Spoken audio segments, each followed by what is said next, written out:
nigga about that paper. Ringo TV. Young nigga about that paper. Young nigga about that paper. Young nigga about that paper. Yeah. True man, I'm free. I wake up a new episode. I pop out cleaners, keep me up a level though. She talk to me like I'm not me. I get it though. Yeah. I'm so eclectic, on me to the credits roll. Talk down to me, they might have to send medical. I'm out the league, I'm OD, they pathetic though. Look how I move, I'm protected. Shawty so swoon in my presence. The world going through it outside, they unruly, but I keep it cool, they can't press me. I keep it pure with intention. They see what I'm on, ain't no vixen. I might slide through with that top down. I keep it tuned with a high power. Put it on me, I'm blessed. Young nigga blessed. Big bag, manifest the sky, no stress. Keep no evil around me, can't ground me. I built it since when I had less. No hex on, God can't pause, nigga, look at how far we progress. Whatever we doing, we keeping it fluid, I don't see a thing. Young nigga about that paper.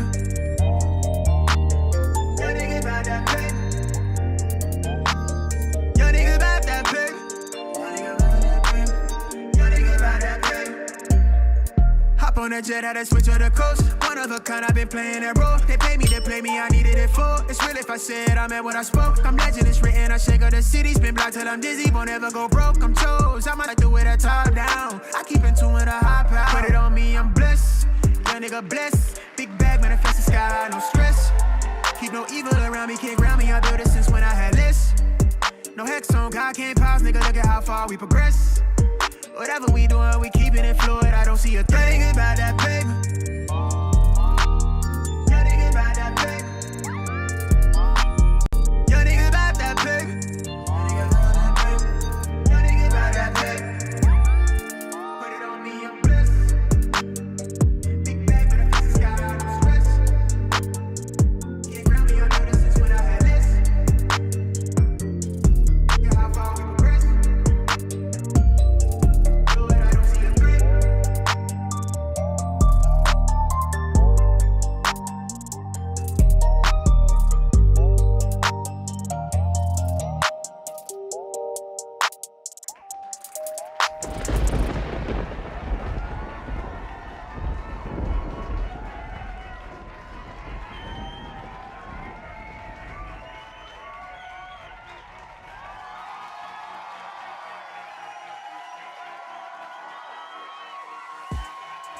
Welcome to the stream, Ringo TV Reactions. We're back again with another one. Make sure you rate, comment, and subscribe. Put a 1 in the chat, guys. As soon as you come into the stream, that lets me know that everything is good. If I don't see no 1s, that means something is bad. So I need you guys anytime we go live. As soon as you come in the building and you see me jump on the mic, put those 1s in the chat. That's our language of letting me know you can hear me, right?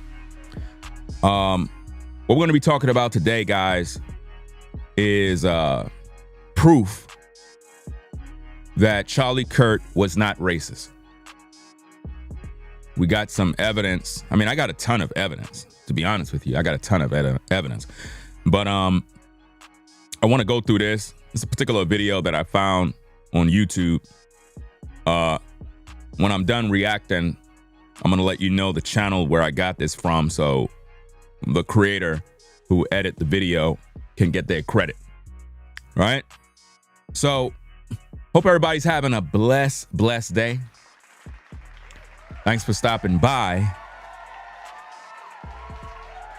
What's going on? Caramel Kimmy Kim in the building.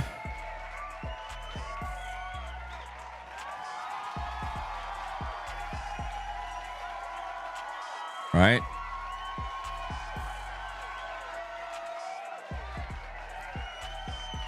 So we're going to get down to business, guys. We have a lot to talk about. I don't know. Did y'all see as soon as we started the show, some woman came in there and she posted a comment. She says, "I'm unsubscribing." I'm like, what are you telling me for? Why were you subscribed to me? Like, a lot of these black folks are evil, bro. Like, for real, for real. I don't care if you unsubscribe. 1,000 people gonna be subscribed by the end of this show. So who cares if you unsubscribe?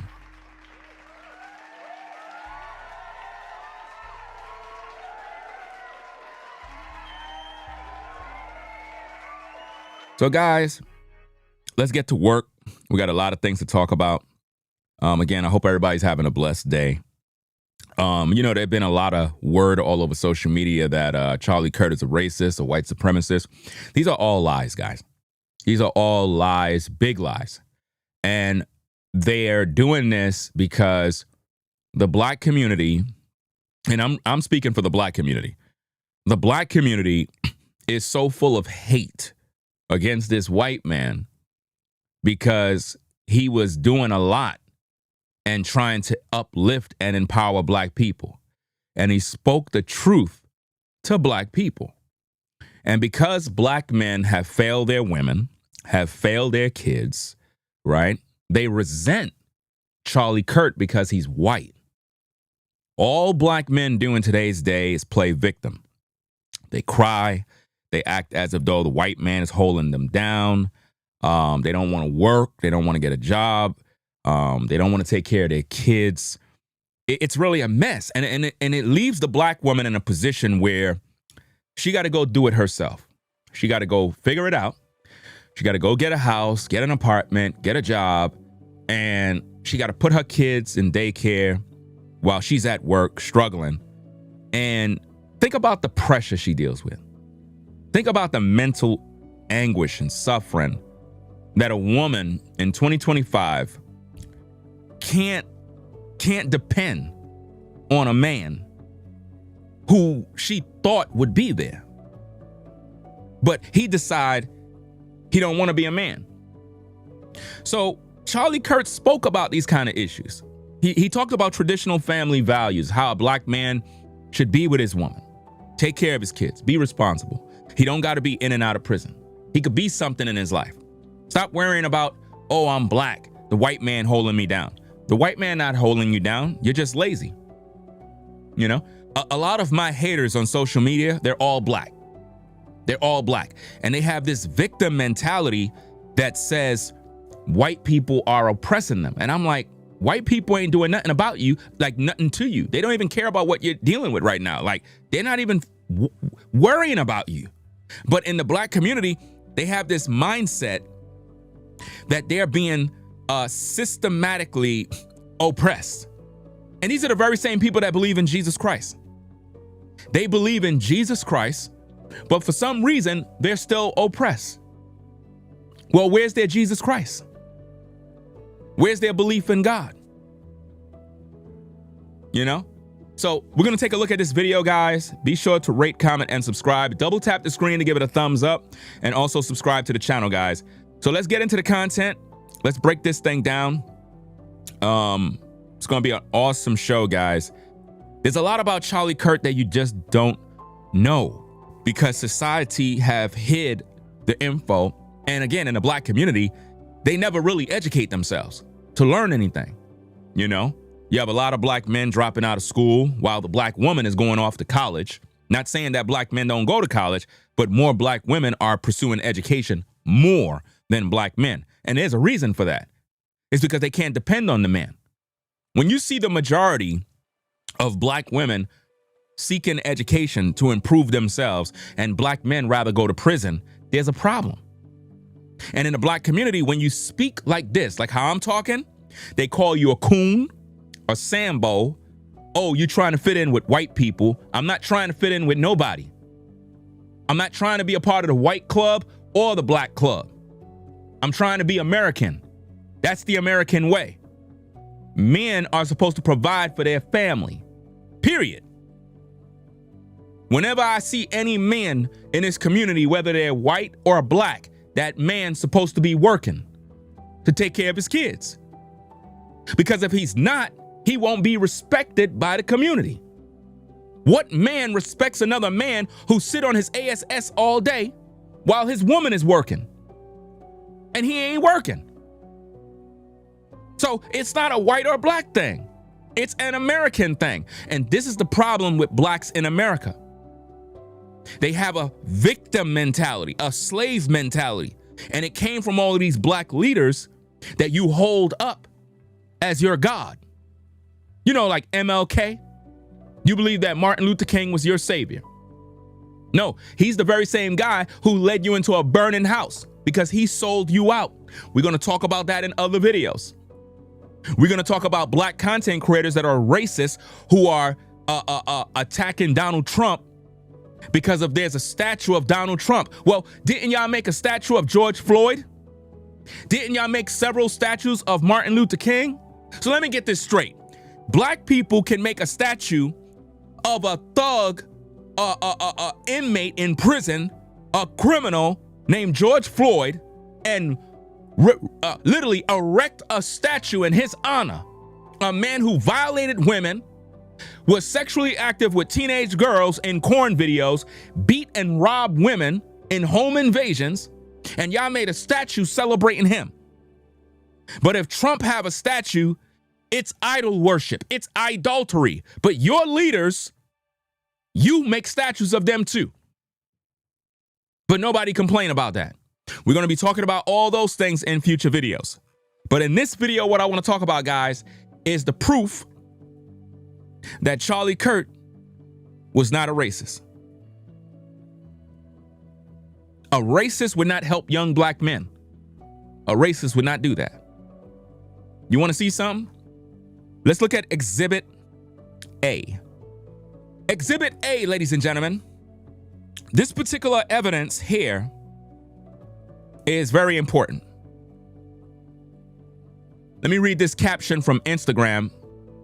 The person who posted this said, quote, and this is Charlie Kirk's quote, "There's nothing more real than you because it's so hard for you."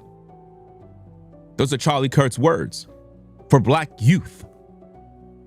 In 2018, Charlie Kirk invited 400 young black Americans to the White House to attend his Young Black Leadership Summit. The purpose of this event was to get the opportunity to go to the White House and hear from not just Trump, but several black doctors, actors, musicians, and entrepreneurs about being black in America from a perspective that's not commonly shown in the mainstream. Kirk did this, guys. In this clip, Charlie is going off about the backlash we receive for being at this event, primarily from our black friends, family, and most notably CNN and MSNBC. What was actually a very wholesome, inviting, and inspiring and black as hell event turned into a nightmare for a lot of the attendees, being slandered for being in Charlie's and Trump's presence. Could you believe that? He's holding something to empower black youth, but yet they're being slandered for being in Charlie and Trump's presence. Charlie Kirk was being called a racist, even though he put on this wonderful event for black youth, led by black leaders. But because it was from a Republican's perspective, we were written off as paid actors, MAGA Negroes, and it was all a stunt just to make Trump look good when that couldn't be further from the truth. And you wondering why a lot of people just don't help black people no more. Because when they try to, you write them off as, oh, it's just a publicity stunt. They're just trying to get votes. It's not real. But yet, what P. Diddy doing? What is Jay-Z doing for the black community? What is Tyler Perry doing for the black community? All these guys got billions of dollars, right? What are they doing? What is Kanye doing for the black community? What are they doing? None of these people are doing anything. But when the white man do something for the black youth, he's a racist. Make that make sense. So it goes on and it says, this is when my online career really started. It was after I saw how the left media was slandering this event. It was after I experienced 40,000 tweets being called every type of slur from the left. It was after I lost all of my childhood friends for attending an event with Trump. It was after I It was after I'm sitting in a hotel surrounded by 400 black people wearing do-rags and bonnets, all being called slurs and being canceled for attending a black event. An event I was told I was paid to attend, which if that's the case, I'm still waiting for my check from White Chocolate, the nickname everyone was calling Charlie that weekend. So Charlie was being attacked racially because he put on an event for black youth, right? And whatchamacallit, it goes on and it says, Charlie cared a lot about black people. He respected every black person he interacted with and only wanted the best for them, but ultimately wanted them to think for themselves. Think for themselves, guys. I'm grateful for all the events Charlie has put together and firing me up to start speaking out online like never before. I will forever be doing this and will not stop. The Instagram handle, if you want to give this individual a follow, is this particular person here. Got to make sure I give proper credit, guys. You know how that go, right? Because he posts the clip, so I want to make sure I give proper credit, right? Unlike others who never give anybody credit, never give anybody anything, I actually give people their just due. So this is the person's Instagram handle right there. In case you want to give them a follow, it is what it is. Okay, now let's get into the video clip so that we could know exactly what went down at this particular Black Summit where Charlie Kirk put together for black youth. Let's look at that tape, guys. 400 black people are in the East Room being treated like royalty, and he has nothing but that to say. Are you kidding me? 400 are treated like Medal of Honor recipients. Because y'all are, by the way. You are heroes for what you're doing, because you see the backlash. Exactly. You read the comment section of the CNN live feed, what they're saying about you. How much do they get paid? That's what they're saying. Where did they find these people? Wow. I didn't know that Craigslist existed for paid actors for Trump rallies. But guess what? There's nothing more real than you. Yeah. Because it's so hard for you.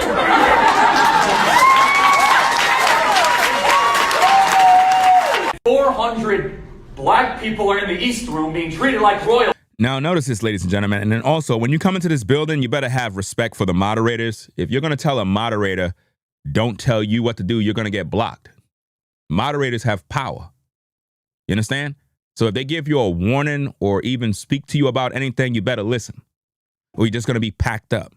Just that simple. If you come in here with disrespect, you're going to be blocked. Do you understand? We're adults over here, right? So carry yourself with respect. That's the American way. The American way is to be respectful towards everyone.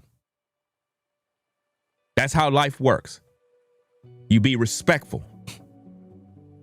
Now, maybe you weren't taught these values at home, and typically this happens with a lot of black folk.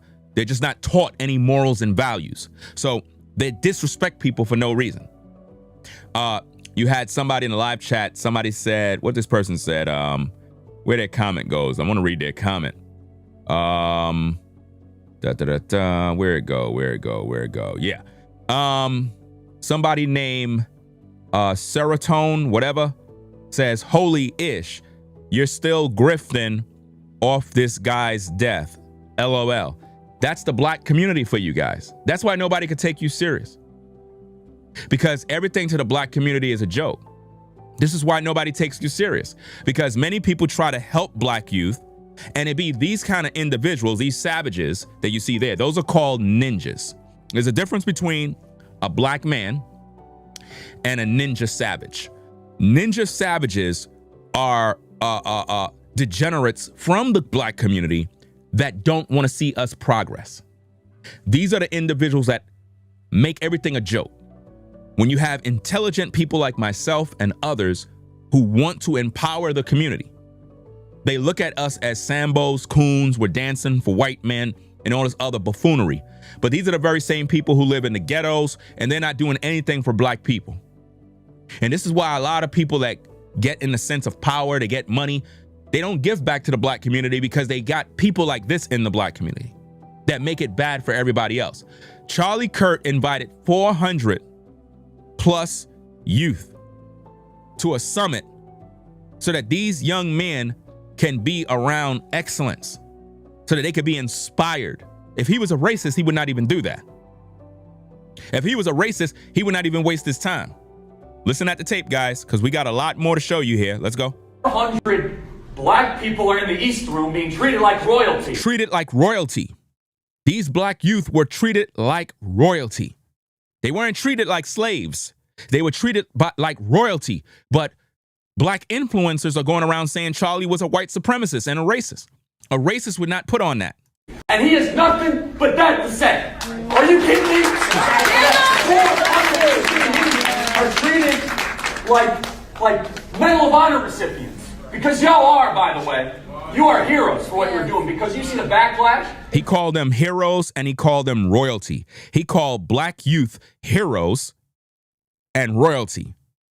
I made a video saying that Charlie Kirk is an American hero. They got offended with me. Black people. Black Americans got offended because I made a video saying that Charlie Kirk is an American hero. Charlie Kirk just called black youth heroes and royalty. I guess that's what racists do, right? I rest my case. Let's go. You read the comment section on the CNN live feed, what they're saying about you. How much do they get paid? That's what they're saying. He's talking about all the propaganda and lies that are being told about black youth. And he's making this very clear. Why would a racist put this information out there if he don't like black people? Where did they find these people? Wow. I didn't know that Craigslist existed for paid actors for Trump rallies. But guess what? There's nothing more real than you. Yeah. There's nothing more real than you, he said. Because it's so hard for you.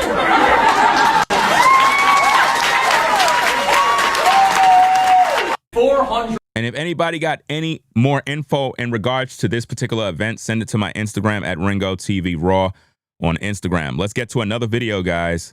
Let's get to this video right here. Let's go. Hold on. Let me get this volume set up.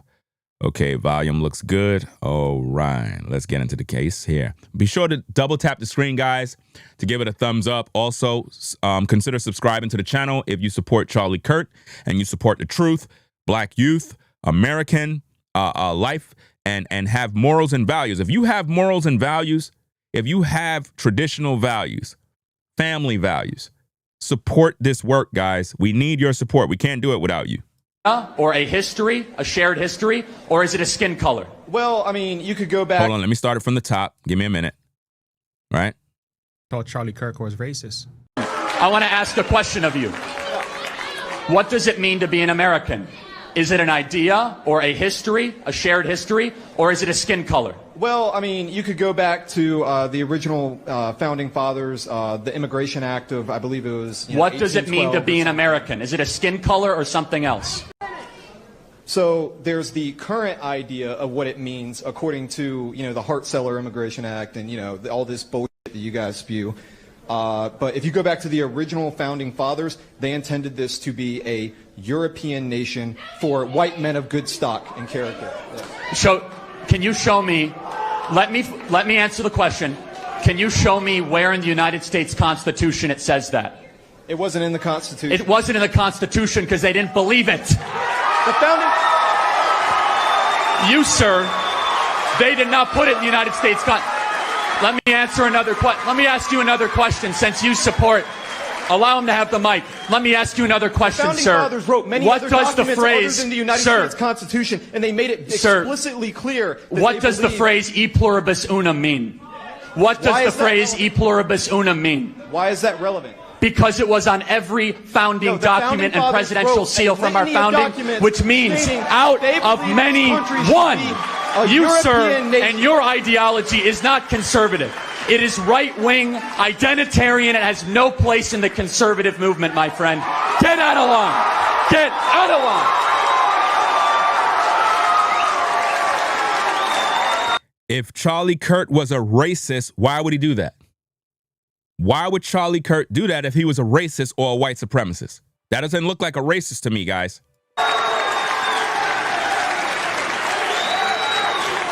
USA, USA, USA, USA, USA. In this one video, Charlie Kirk did a number of things here very good. He challenged the theory of racism. He also showed this man that his position is not based on the Constitution at all. And he also kicked him out after he corrected and rebuked them. Get out of line. And get out of line. Why is it that the people who likes to say that Charlie Kirk was a racist, they don't seem to share these videos? You still think he hated black people? Check this out. If we are honest with ourselves, Black America has been used and abused by the secular left over the last couple of decades. And I believe as we have removed God as the center of our society, every community in America has suffered, but especially the black community. You see, when you remove God as the center of your society, something else becomes your God. And it is a tragedy because Black America is a faithful community, and a portion of the country with high church attendance understands that without this moral center or this moral core, you do not actually have a nation. You have something that once would resemble a country before. I have always had a focus and a heart for Black America because I believe that Black America could be and should be doing so much better in this country and has been let down so much by left-wing ideas, left-wing policies, defund the police, destroy the American family. And so I wanted to try to do our role. And I think that the path forward is not going to be more pandering or more free stuff. It's going to be a message of liberty, a message of freedom, and one that resonates with core values that are shared in Black America. Let's just talk about it, because respectfully, a lot of y'all getting on my nerves. Let me tell you something about myself. I am probably one of the best people on this earth to speak on Charlie Kirk, to speak on his beliefs and what he preached, what he said, his messages. You want to know why? Because I've been in almost every field that y'all claim he's against. As you can see, I'm black. Blizzy black. Do you hear me? I'm a woman. I am a female. But y'all claim he is a sexist. You know what's so crazy, guys? You have somebody in the live chat, right, who says, are you here to talk or are you here to steal people content? First of all, on social media, there is something called fair use, which means I can use anybody's material. None of this material belongs to anybody, right? And to the moderator, put that person on a block list, right? When I'm talking a lot, people say, play the video, stop talking. But when I'm sitting back to let y'all hear the context, the person want me to talk. How could I talk if you don't hear the context of what the people are talking about? Does that make any sense? How could I talk if I don't let you, the viewer, hear the context of what these individuals are saying? Then I could give my reaction. This is weird. So you want me to do this? This is what they want me to do, guys. That's what else that I was. Well, the way that lady was saying that is, yeah, you know, I understand that. I was a member of the rainbow community. She was a member of the rainbow community. That's absolutely crazy. Wow. Yeah. The alphabet community. Alphabets, you know, I learned alphabets when I was a kid. That's what you want me to do? I'll lose the whole audience. They won't know what I'm talking about. You're supposed to let the video play so people can hear the context of what they're saying. Then you respond. You could tell when certain people didn't graduate high school, guys. So let me rewind it back to the top and to the moderators. If you see anybody in the live chat being foolish, posting crazy stuff to disrupt the viewers, block them. Because you're going to respect the platform. You know what I mean? I understand you hate Charlie Kirk, but don't come in here with your ignorant, hateful, evil spirit because you mad that we got receipts showing that Charlie Kirk supported black youth, wanted black youth to be empowered, did his part. When did Jay-Z do anything for black youth? What summit rallies? What did he do? What did Ye do? All they do is drive around luxury cars and live in beautiful communities. What do they do? What are these men doing? Nothing. They're doing nothing. Did Jay-Z go back to Marcy Projects and help the youth? Did Jay-Z go back to the projects and help his people? No. He don't care about his people. Charlie Kirk, white man, had enough love to invite 400 youth so they could see a different way of life rather than seeing the streets all day and the thugs and the gangsters all day. He brought them around businessmen, entrepreneurs, doctors, engineers, musicians. Gave them an opportunity to see that they could do something with their lives too. In the black community, they have a victim mentality. They're the only group that have this mentality. When Asians come to America, they don't come to America with, I'm being oppressed by white people. The white man, he's oppressing me. No, the Asian man come to America, get an education, start a business. How is it that the Asian man, the Arab man, the African man, the East Indian can come to America, immigrants, and start businesses?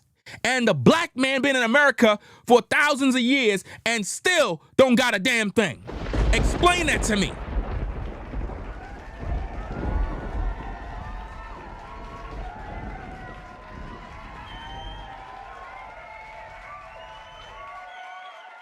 All they want to do is sit in the black community selling drugs all day. That's it. Charlie Kirk gave pushback against that mess. And instead, people hate me. All my enemies, guys, are black. They're not white. Black people think I'm trying to fit in with white folk. I'm not trying to fit in with nobody. I'm just trying to be an American. That's it. I'm trying to do my part. My part as a black man to improve the conditions in America. That's all I'm doing. That's what Charlie Kirk was doing. And he was assassinated for that. You see? So now, let me rewind back the tape so we can hear context in what she was saying. Right? Let's hear the context now. Let's go. I think that the path forward is not going to be more pandering or more free stuff. It's going to be a message of liberty, a message of freedom, and one that resonates with core values that are shared in Black America. Let's just talk about it, because respectfully, a lot of y'all getting on my nerves. Let me tell you something about myself. I am probably one of the best people on this earth to speak on Charlie Kirk, to speak on his beliefs and what he preached, what he said, his messages. You want to know why? Because I've been in almost every field that y'all claim he's against. As you can see, I'm black. Blizzy black. Do you hear me? I'm a woman. I am a female. But y'all claim he is a sexist. Guess what else that I was? I was a member of the rainbow community, the alphabet community. For over 10 years of my life, I consider myself to be lesbian. You see this little white stuff on my shirt right here? You want to know what that is? It's baby throw up. You want to know why it's baby throw up? Because the Lord has blessed me with a husband and 3 kids after I gave my life to him, was filled with the Holy Spirit and born again. But you want to tell me... You hear that sweet voice? You want to tell me I was never meant to or never should have had any of this and should have continued to walk in the deception that was a part of my life. Get out of here. I support and approve much of what Charlie Kirk said because I lived it, I went through it, and I testify that doing things God's way is better, that me being black never was a hindrance, and that me being a woman is totally fine. You want to know why? I have a master's degree and I choose to be a stay-at-home mother. Oh, that's going to tick somebody off, ain't it? Yup, I sit at home all day with my 3 kids, taking care of them because my family will forever be more important than my career.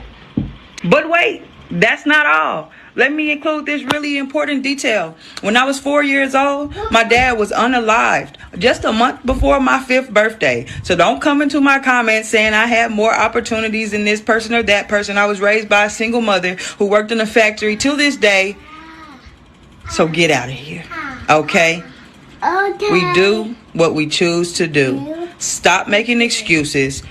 listen to Charlie Kirk and understand that through the power of God, through the power of Jesus Christ, you can be more than conquerors. And black community, you want to know what's really wrong with us? We ran away from Jesus and ran to the government. Yeah. Wow. Now think about this, guys. She made it very clear that for over 10 years, I believe, she was a lesbian. And she claimed that God changed her life. She ended up getting married to a man, had a child. I think she had more than one based on the tape. If there's anybody that would be mad at Charlie Kirk, it would be the LGBTQ community. They would be mad. She was once from that community. You don't see her harboring any hate. She's been on that side. And she's given her testimony of how Charlie's life affected hers. And it was in a positive way. Positive way. You know? To the moderators, I'm not sure if you're in here. Block the real black op. I mean, your name says that you're a damn op, like automatically. Because he said 3 kids, my guy. You got to pay attention more. Really? Let's just put you on the block list one time, because it's not about me remembering every little detail. We're playing a tape, right? I said that she have a child, she have children. Who cares? But you're on the block list. That's what I know about right now. So, that being said, I want you to think about, and it's only black people that do that. It's only black people that do these things, guys. Black people do this. White people don't do that. And these very same people that you see doing these type of things never graduated high school, don't even have a job, and if he's a man, he most likely live with his mama or live in a woman's house. Because most of these black men don't have their own. They live with a woman. I'm not talking about the working man. I'm talking about these savages who don't take care of their kids, but they having all this sex with women, but they're not being responsible men. They hate me because I have a platform that actually reach people. People resonate with the content. That lady shared her experience. They don't want you to know that Charlie had this type of effect on people. They want you to see Charlie in a bad light, like he was just going around making people mad. He was going around being a racist. No, he was not. He was very respectful of everyone. He challenged people. That lady gave her life to Christ, had children, got married. But all of these negative naysayers, they're not married. They don't even have a family. That's why they're so miserable. That's why they're evil, because they don't know what it means to be a father. They don't know. Half of these men that keep coming to my live streams to attack don't even know what it means to be a father. They don't even know what it means to be a provider. They hate themselves. These guys are literally in their 30s, 40s, and 50s. Some of these old heads are up in their 70s and 80s and still don't know how to be a man. Still don't. You know? Let's continue. Let's go. Shape of myself. I really do appreciate the ability to debate with you, man. I want you to think about what I asked you. Okay, you mind if I have a hat? Yeah, sure. Thank you. Great points. I would say that I am with you for the idea of a colorblind society. I think it's a bit of a farce to say that colorblind society is something we should aspire to, but I think it's a farce to think that it doesn't exist, that race doesn't play a factor. I totally agree. Okay. Yeah, you're black, but it doesn't matter. Mm-hmm. It's not the most important thing. Instead, it's, are you a good person? How do you act? How do you treat other people? Are you a Christian? Like, what is your worldview? I want to get back to that. Of course, we're still going to see differences, but I want to de-emphasize them to a place where we look at each other as fellow human beings and fellow American citizens. Thank you so much, man. Appreciate it. Thank you. Hey, can I get a hat from my buddy? Do you see that? Thank you, man. Do you see the exchange he had with a black man? Do you see the exchange, guys? Did he say something racist? No, he ain't say nothing racist, guys. Let's go. Thank you, guys. Thankfully, I was raised away from all that, 2 loving parents. And that's the greatest thing that you are, one of the, if not the greatest. And that's my hope for every child, black, white, or Asian, to have 2 parents. That is a ticket to success. Please continue. You see that? That's a ticket to success. Being raised with 2 parents. He said whether you're white, black, Asian. This is what Charlie Kirk said. He never said, I can't stand blacks. I cannot stand them. I want them to die. He never said that. So why is it that so many people on social media that are black are saying he was a white supremacist and a racist? These are lies, guys, being pushed by racist blacks who are black supremacists who hate white people. And what they're trying to do is race bait you so you could be angry, and it keeps us divided, guys. They're trying to keep us divided, you know, so that we can argue amongst ourselves. And with these influencers, they're just trying to make money. So they're going to race bait you to keep you angry with one another. I bring people together. I bring solutions to the table. I tell the black man, get off his ASS and go get a job. He don't want to do it. He want to live off of a woman. Women are tired. Your woman is tired of working and you sitting home playing PlayStation. You know more about the PS5 than a job. You know about the latest updates on PS5, what games are coming out. Heck, I don't even, listen, I'm a gamer and I don't even know what's going on in the gaming world right now. I'm too busy raising my family, taking care of my family. I don't even got no time, bruh. My PS5 sitting right over there, collecting dust. It's collecting dust. I haven't played this damn game in probably 5 months. My system is literally sitting there collecting dust. I don't got no time. It don't make no sense for a black man in America to be complaining, playing the victim when we got all this opportunity in the world. All this opportunity to get a job, to start a business, to learn a trade, to educate ourselves. And instead, what do we want to do? Sit on the corner drinking Henny and smoking weed. And seeing what woman we could pop. And then when we get her pregnant, we say, well, the kid is not mine. That's what's going on. Charlie Kirk was against all of that. And he wanted the black man to be a better man. He wanted him to do something so he could be proud of himself. So his woman could be proud of him. To you as a black man viewing, do you have a woman, a wife? Is she proud of you? Is she proud to know that her man is doing what he got to do to take care of the family? Or is she embarrassed because you're just a failure, bro? And some of these ladies are with you, brothers, and they know you failures. And they got so much love for you, they still trying to hold things down to keep the relationship together. But they don't like the way it's going, man. Because you just living off her at this point. We're not talking about a dude that had a job and he got fired and collecting unemployment. We're talking about these dudes, man, that are just living off of women, not doing a damn thing. And this woman is doing everything for years and years and years. And he ain't even trying. That's not masculine energy, dog. And when you ready, you on social media acting like you a man, popping out your chest like you a boss and you a bum. Dusty as ever while your woman paying all the damn bills. She's fed up with that garbage. She's working double shift to pay that rent. And you ain't doing a damn thing but complaining. Questioning her, are you cheating on me, baby? Bro, you not even at work. You the one that got more time to be cheating. And you so damn insecure. She paying the bills. Who the hell you think you are talking about why you cheating on me? You at home, insecure, go get a damn job, bro. But here's something I will encourage you to do as a Christian. Okay. Care less about people's shared racial experience and look at them instead of just as their soul as God made them. We should try to strive towards a blinder race nation, not one that talks about skin color all the time. I agree 100%. And I think, where's my brother up here? You see that? Not talking about skin color all the time. That's black folk. Always talking about skin color all day.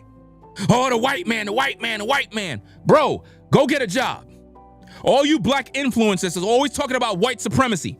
You ain't doing nothing for black people but looking to collect a cash app. Some of these YouTubers, they funny, guys. Some of these YouTubers are really funny. If you look at them, I'm talking about these black supremacist guys. They'll be in their video talking a whole bunch of crap about me, right?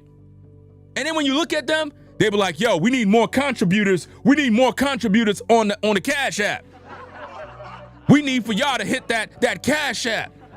Can't you see what they doing? They just trying to get paid like everybody else, fam. But the way they do it is they want you to believe like they're a freedom fighter fighting for black people, but they're not doing nothing. They're just trying to get $1. That's it. All of these black supremacist channels on social media that hate white people are not doing anything for the black community. All they're doing is rage baiting, making you angry. That's all they're doing. Nobody's doing nothing but complaining and playing the victim all day. White people are not holding you down as a black man or woman. You are holding yourself down because you're lazy and you're always looking for somebody to blame. I don't care where you live. I don't care what's going on. Get off your ASS and go make something of yourself and stop complaining. It's 2025 and you still complaining. Look at him. You got to come up here. Come up here. Notice he called this black man his brother. Up here. Come up here. Get over the gate. Come over the gate. Look at this guy here.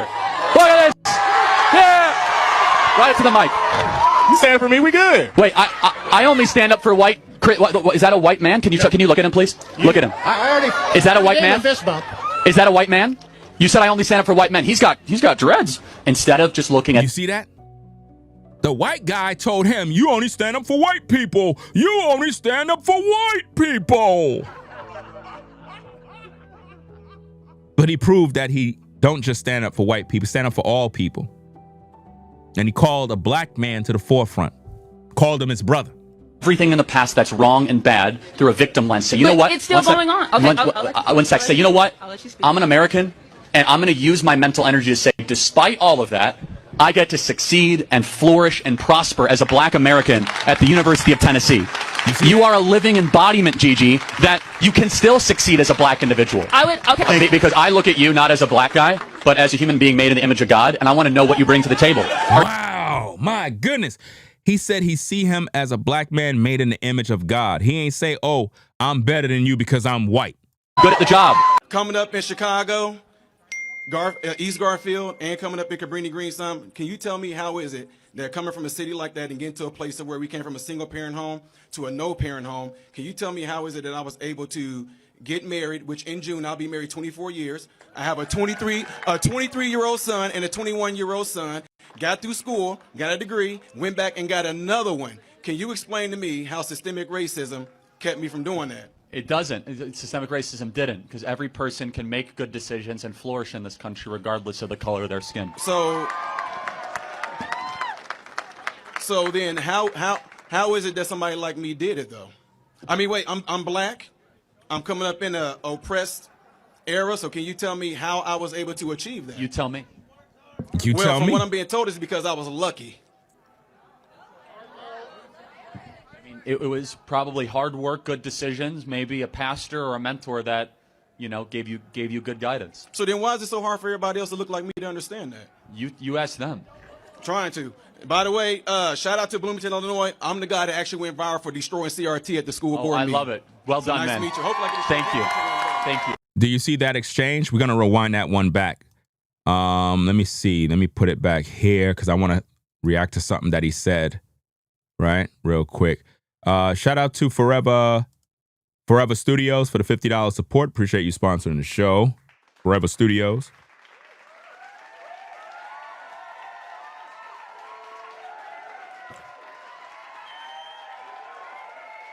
Said thank you for staying down until the breakthrough. Salute at Ringo TV Reactions. Appreciate you sponsoring the show.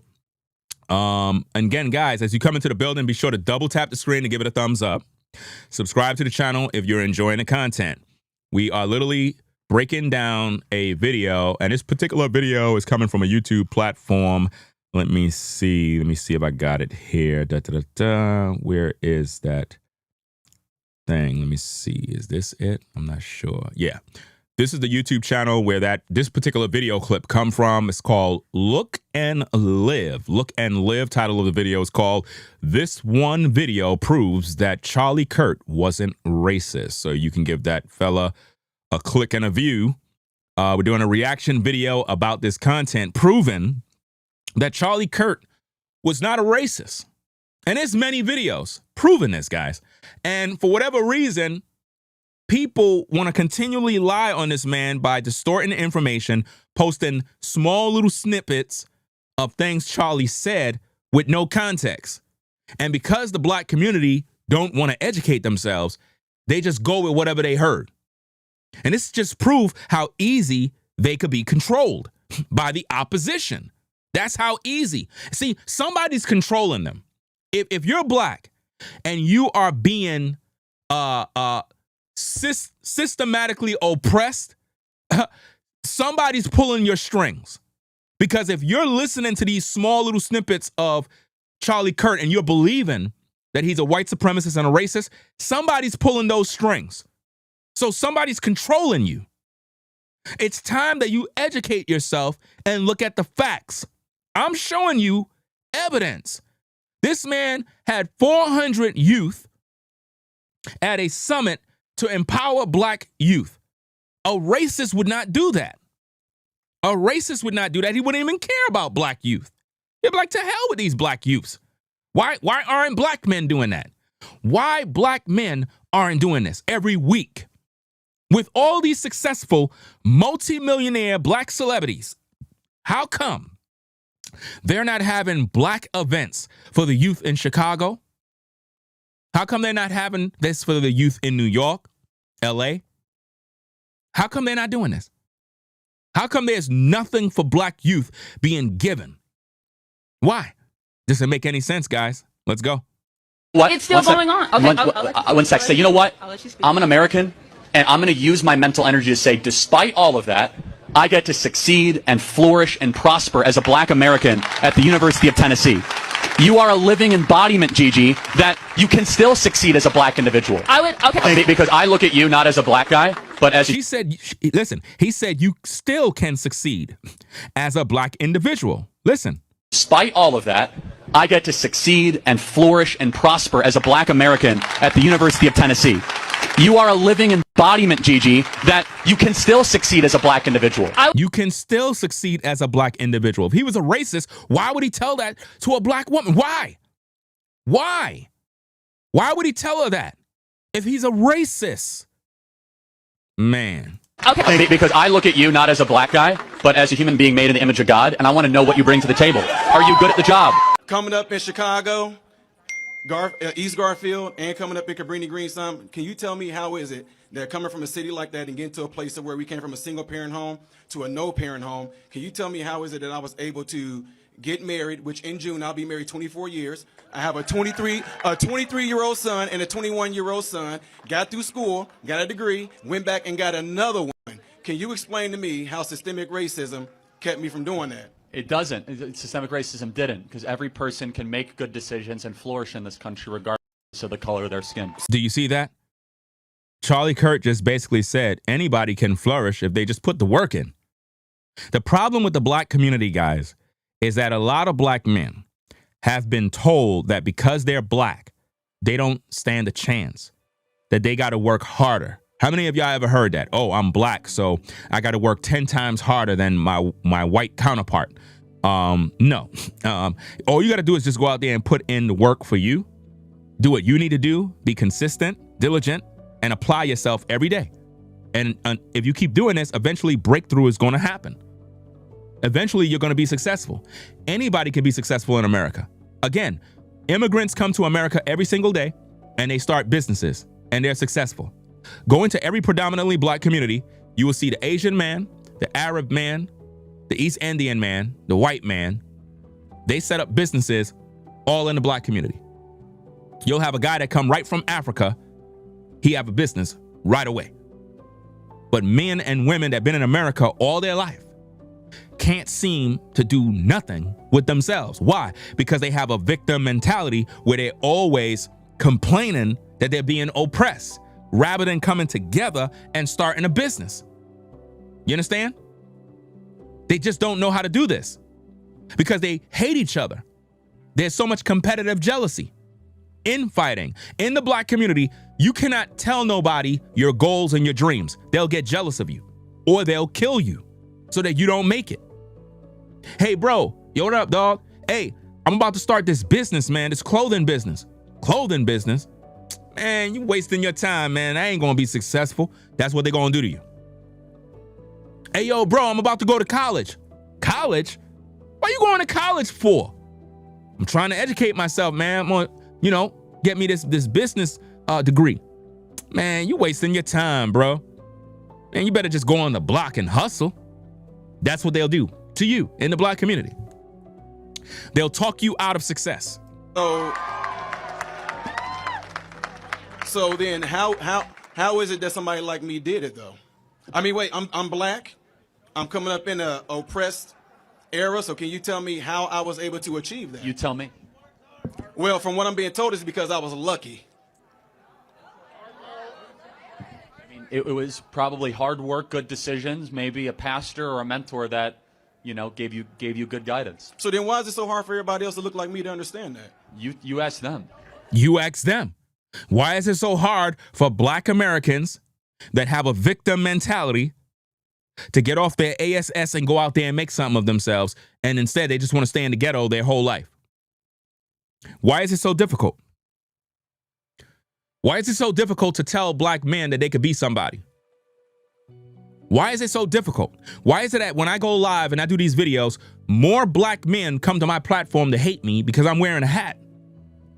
And while they're hating me, they don't got a job. Why? You have more hate for this hat than the gang members that are in your community. You hate me because of this hat.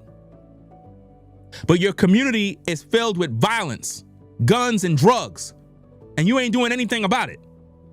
When you walk outside your house, you don't go tell the drug dealers, yo, why the hell you on my block, bro? Yo, get off this block. You ain't gonna be selling no drugs. Hey, all you gang members, y'all gotta get up out of here. You don't do that. But you have the balls to come on social media to tell me about my hat.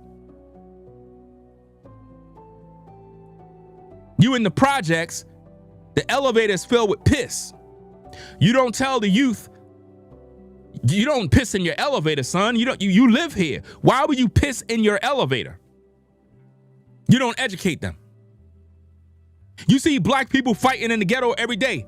You pull out your damn cell phone to say world star, world star.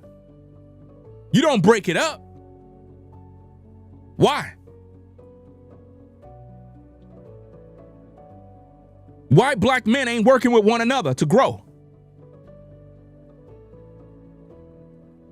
Why black men can't collaborate to win? Why black women are jealous of other women because she's cute or she got a nice shape, rather than coming together so y'all can start a business? When you put people together, you could build something. But in the black community, nobody know how to join one another. But y'all claim that Martin Luther King was your leader. Okay, so what did you learn from that man? This is why I'm very critical of Martin Luther King, because he ain't teach you nothing. He taught you how to think like a slave. He taught you to depend on the very people you don't like. You hate the government, but you want that welfare check. You hate the government, but you depend on that Section 8. You depend on that WIC. You hate Trump. You hate everything that has to do with America. But when it comes to the benefits of America, oh, you want those benefits. You having all these kids and the taxpayers are paying for your kids. Oh, it's good to be in America. You anti-American but love being here. You talk so much ish about Trump, about the government, about this, about that, but you love living in America. Leave America. Go to a third world country and see how they treat you. As a woman, go there and see what happened to you. You ain't gonna be protected. The men over there will just do whatever they want with you. No trial, no court, nothing. Go over there. Go to a third world country as a black man. Go and see how they treat you. Anytime I speak this truth, you got ninjas coming around. Oh, you sold out. That's typical of what black people always say. You sold out. You're trying to fit in with white people.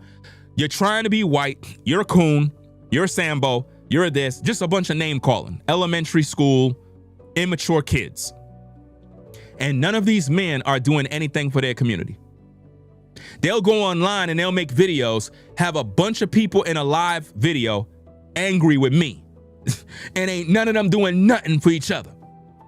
I be seeing these dumb YouTubers, they'll go live and they just talking about me.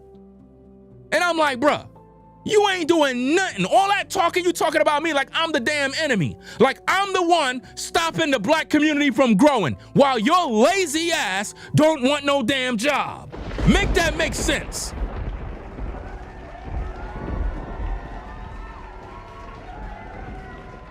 You see these YouTubers, they be online talking about me all day like I'm the one oppressing black people. But when you go into these inner city ghettos, all you see is ninjas on the corner drinking and smoking and killing one another. That's not me doing it. You mad at me because I'm a man. I'm the exception. I went out there and I put in the work. You mad at me because I did the work. I take care of my family. Isn't that what they always say? As a black man, you got to take care of your responsibilities. Well, I did it. I take care of my kids. I take care of my family. I take care of my house. What are you doing as a black man? Complaining. Always talking about the white man. The white man holding me down. The white man ain't doing a damn thing. You're just lazy. You're lazy and you're dusty and you're a bum and you're not inspired. Charlie Kirk tried to inspire black youth. What have you done? Nothing but complaining. You're the type of person that try to discourage black youth because you want black youth to go to the penitentiary like you did. A lot of these black men you see on social media, they want black youth to get felonies. They want them to go to prison. They want them to lose out opportunities. Why? Because they failed in life too. When you have a man that failed in life, he want everybody else to fail just like him. There's a guy on YouTube, this 98-year-old man. This man is a dusty bum. All he do is talk about me. This old man, old enough to be my great-great-great-great-great-great-great-great-great-great-grandfather. Man is like 99 years old. He on YouTube talking about me all day. All day. This man's supposed to be getting right with Jesus. Like, really? His time is short. And rather than him empower black youth, get him some wisdom with his old ass, instead, he talks about me all day. And when you read his comments, you see a bunch of other crazy lunatics agreeing with him. And none of them are doing a damn thing for the black community, but talking about me. That's all they do. Guys, black folk don't want to change, man. They don't want to do better. Those of you that are black, that are civilized human beings, we're not talking about you. We're talking about these so-called ninjas that hate truth, that hate Charlie Kirk, that always been calling him a racist when the man been trying his best to empower black people. Let's get back at the tape. Trying to. By the way, shout out to Bloomington, Illinois. I'm the guy that actually went viral for destroying CRT at the school board meeting. I love it. Well done, nice man. to meet you. Hopefully I can Thank you. Thank you. But I want to speak to my black brothers and sisters in Christ to tell you that this is not a time for us to be divided. I know that some of you feel as though you don't want to mourn the death of Charlie Kirk because you have been told that he was a racist. And what I will say is that I believe that this is a ploy of the enemy to divide the body of Christ along race lines when we should not be divided. Right. We should be united, especially at a time like this. The first thing I'll say is that I believe that a lot of the quotes that have been floating around claiming that he was a racist, I believe that many of those quotes actually have been taken out of context. Yep. So it is your responsibility to go and look up the context, to go and watch the full clips and make up your decision based on the full context. Right. The second thing I'll say is I don't believe that Charlie Kirk worded everything correctly or in the best or perfect way, just like none of us do at times. There are times where you have worded things incorrectly, where you have said the wrong thing. It doesn't take away from the fact that you are a follower of Jesus and that you love God. Mm-hmm. Charlie was a man who proclaimed Christ. His memorial service is going on right now, and literally they opened up with the most beautiful worship. His wife, his family is literally taking this memorial as an opportunity to proclaim Christ. All throughout his death, she has been proclaiming Christ, proclaiming the gospel to millions.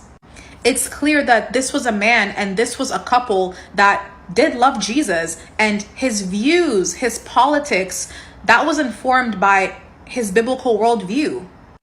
And I agree with almost all of his stances. Truly, I do, because almost everything he said was rooted in scripture. And I really just can't think of anything that wasn't. Again, that does not mean that everything that he said or the way that he said it was always correct, because we cannot get everything right. But his foundation was the Bible, and that is clear. So don't allow the enemy to get you to look along the lines of race, because it's not about that. It's much deeper. It's about the spirit. It's about right versus wrong. We need to learn to discern things properly, especially in this hour. You need to learn to discern people not by the flesh, not by the color of their skin, and not by their gender, but by the spirit. Is this a person that is adhering to biblical values? Are they speaking the truth according to the word of God? Are they calling good good, or are they calling good evil and evil good? Don't be deceived in this moment by simply focusing on skin color. That's what the enemy wants to distract you with. You need to focus and look past the physical and look into the spiritual. So God bless you. The problem is sin, not skin. And the answer is grace, not race. Jesus died for all. Our nation needs him. And that's the truth, guys. That's the truth. Everything she said was on point. Everything she said. And it's crazy how people don't want to go do their own independent research. They rather just believe lies. And you're wondering why a lot of believers in the church are deceived, because the pastors are misleading them. And the congregants, they're not studying the Bible. They're not studying the world. They're not studying nothing. They just believe whatever they hear, like sheeple, you know? Let me shout out these super chats. Shout out to Anything Is Possible for the $10 support. Appreciate you sponsoring the show. Says, still bringing the truth. You're over the target, which is why they are talking about you. B2B says, shout out to you for the $10 support. Says, keep spreading the truth, brother. God bless you. Hey, God bless you too. Appreciate you sponsoring the show. Your support keeps the lights on. And if you're now joining in the stream, guys, be sure to double tap the screen. Double tap the screen to give it a thumbs up. Shout out to, I believe that's React, I believe, 911. Shout out to you for the $1.99. Appreciate you sponsoring the show. Who else we got here? We have Vincent. Shout out to Vincent for the 5. Says, first time seeing you. Thank you for speaking truth. Hey, I appreciate that. We have, I believe that's Michaela. Shout out to you for the $1.99. He says, I wish the left would watch your, I guess, streams. God bless. God bless you too. Appreciate you sponsoring the show and for tuning in. You know, it's up to the viewers. You know, if more people share the content, more people will be able to see the content. You know, it's up to the people. If people share the videos, it'll reach people. Just be mindful of not doing certain things in the workplace. You know what I'm saying? That's just like some advice I try to give people. When you're in the workplace, guys, especially when it comes to topics like this, I wouldn't even talk about it. You know, don't talk about these kind of topics in the workplace. I mean, my content here is more within guidelines. You know, it's not nothing that's crazy. At the same time, a lot of people are getting fired from their jobs because they're spreading a lot of hate against Charlie Kirk's death. They're mocking his death. You know, Jimmy Kimmel just recently got back on the air, and he's receiving backlash because they claim that he was, like, I guess, fake crying or giving a fake emotional moment in order to make people, I guess, feel sorry for him. And, you know, it's just crazy how people can get away with doing evil. You know, it's just really sick. So it's up to you folks to share the content on social media to get more people to see it. So it's really up to you. You know, people are just not going to find the videos and watch all the time. A lot of people are set in their ways. Some people are just hateful. They just don't care about the truth. You know, they don't care about the truth no matter what you tell them. They want to believe a lie.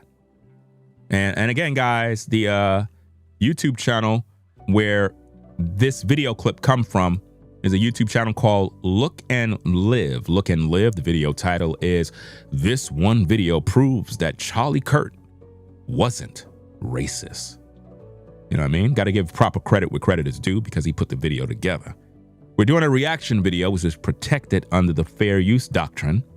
And we're sharing our commentary. Now, what I'm going to do is I'm going to rewind back the video and break it all down because I was mostly letting you hear it because I wanted you to hear it in context without me interrupting every minute, right? Even though I paused the video a couple of times, but I want to play it back so that we can hear a couple of things, right? So check it out. Oh, Charlie Kirk was racist. I want to ask a question of you. What does it mean to be an American? Is it an idea or a history, a shared history, or is it a skin color? Well, I mean, you could go back to the original founding fathers, the Immigration Act of, I believe it was. What does it mean to be an American? Is it a skin color or something else?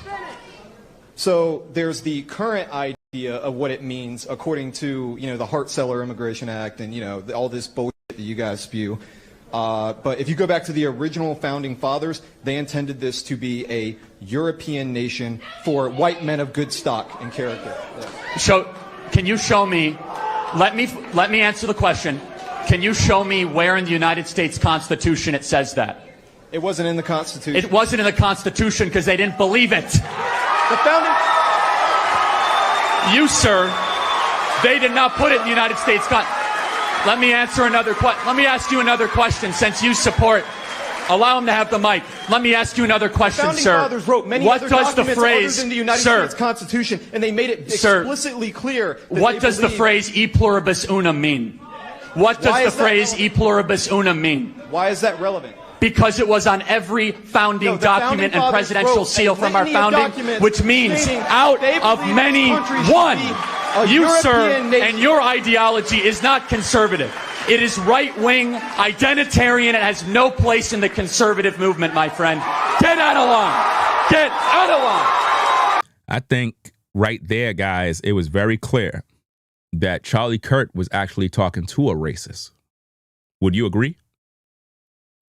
Charlie Kirk was actually talking to a racist right there. Because he believed that America is supposed to be all white. So if Charlie Kirk was a racist and a white supremacist, that guy would be one of his brothers. He would be agreeing with him. But he didn't agree with him. That proved right off the top that Charlie was not racist. So when you hear all this rhetoric on social media that Charlie was a racist and a white supremacist, it's a lie. He debated racists. He literally debated them and shut them down.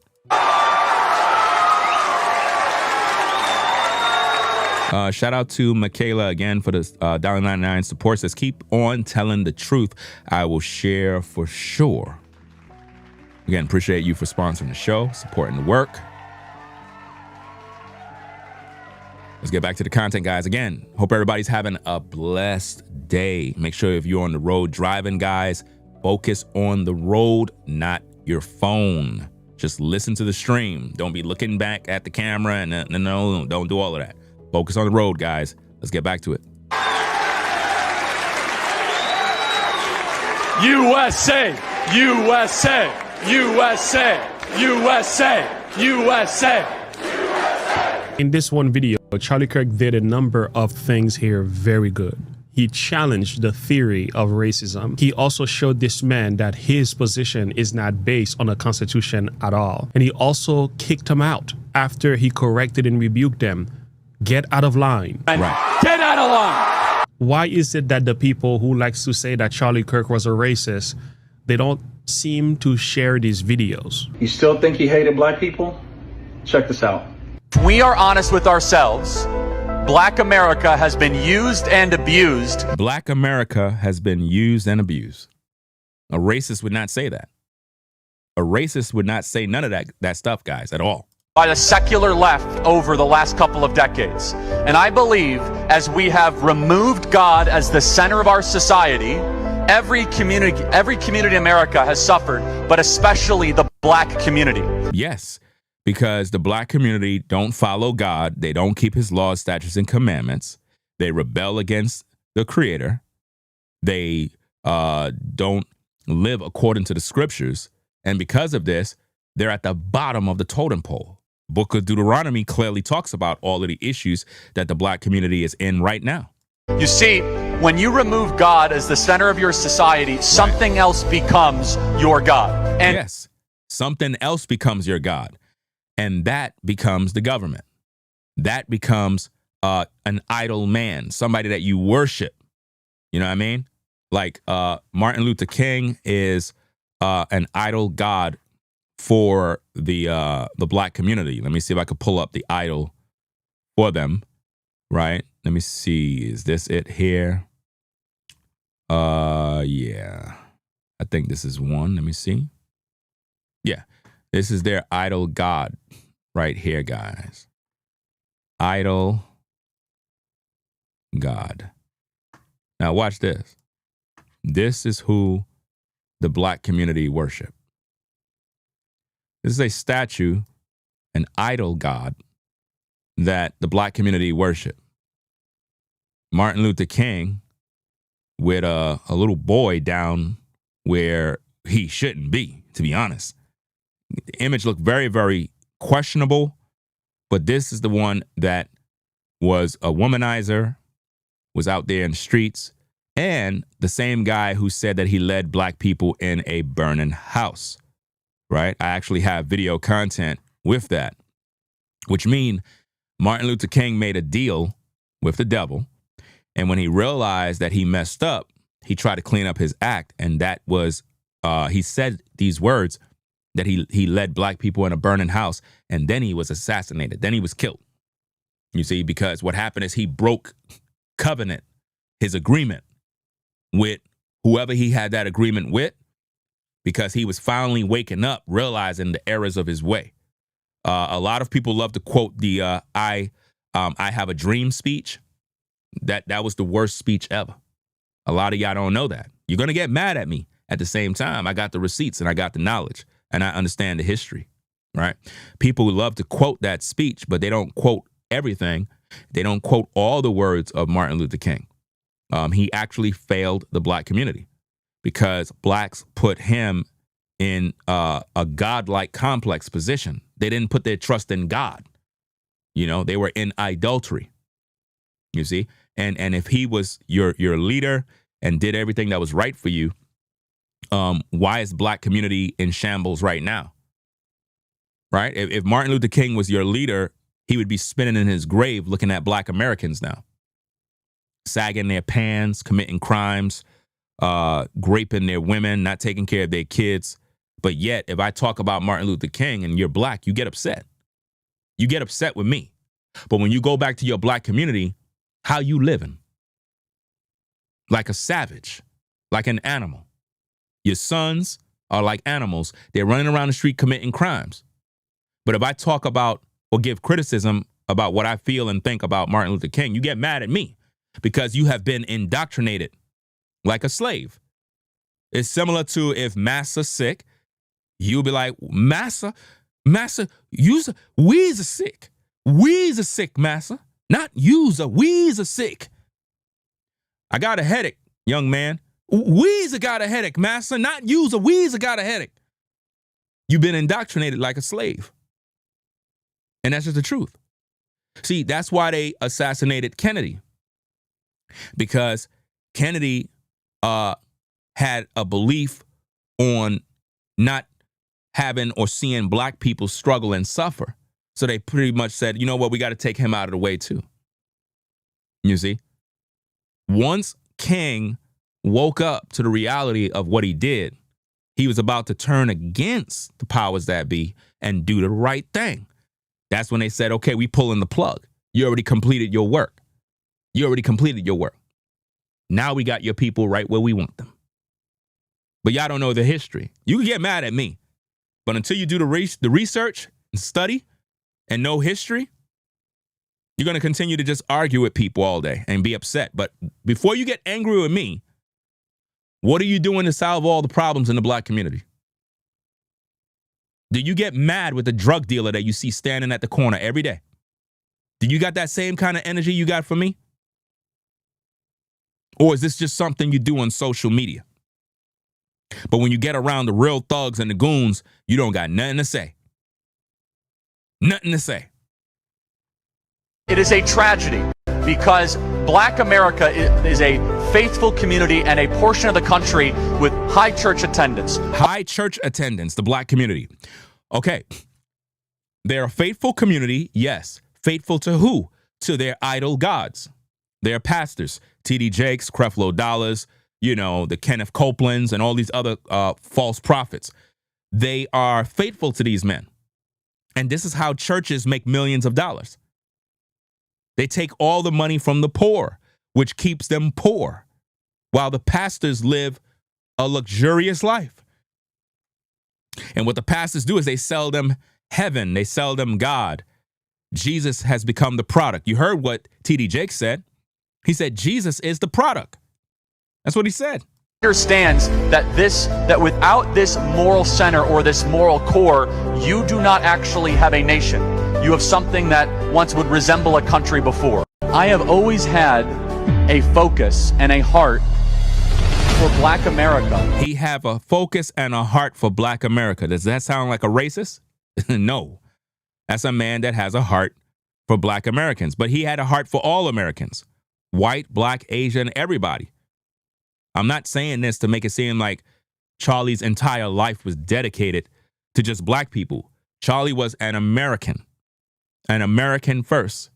And as an American, you cannot be partial in judgment. You cannot be one-sided. You have to have empathy for all people. You have to be honest, a man of integrity. And being that he was a believer in Christ, he understood that Jesus would not be a racist. He understood these values. And he exercised them on a daily basis. Because I believe that Black America could be and should be doing so much better in this country. You see that? He believed that black people should be doing better in this country, not worse. And has been let down so much by left-wing ideas, left-wing policies, defund the police, destroy the American family. And so I wanted to try to do our role. And I think that the path forward is not going to be more pandering or more free stuff. It's going to be a message of liberty, a message of freedom, and one that resonates with core values that are shared in Black America. Let's just talk about it. See, somebody said, why don't they have as many school programs in these black communities compared to white communities? Because black people ain't doing nothing. So you know what's amazing, guys?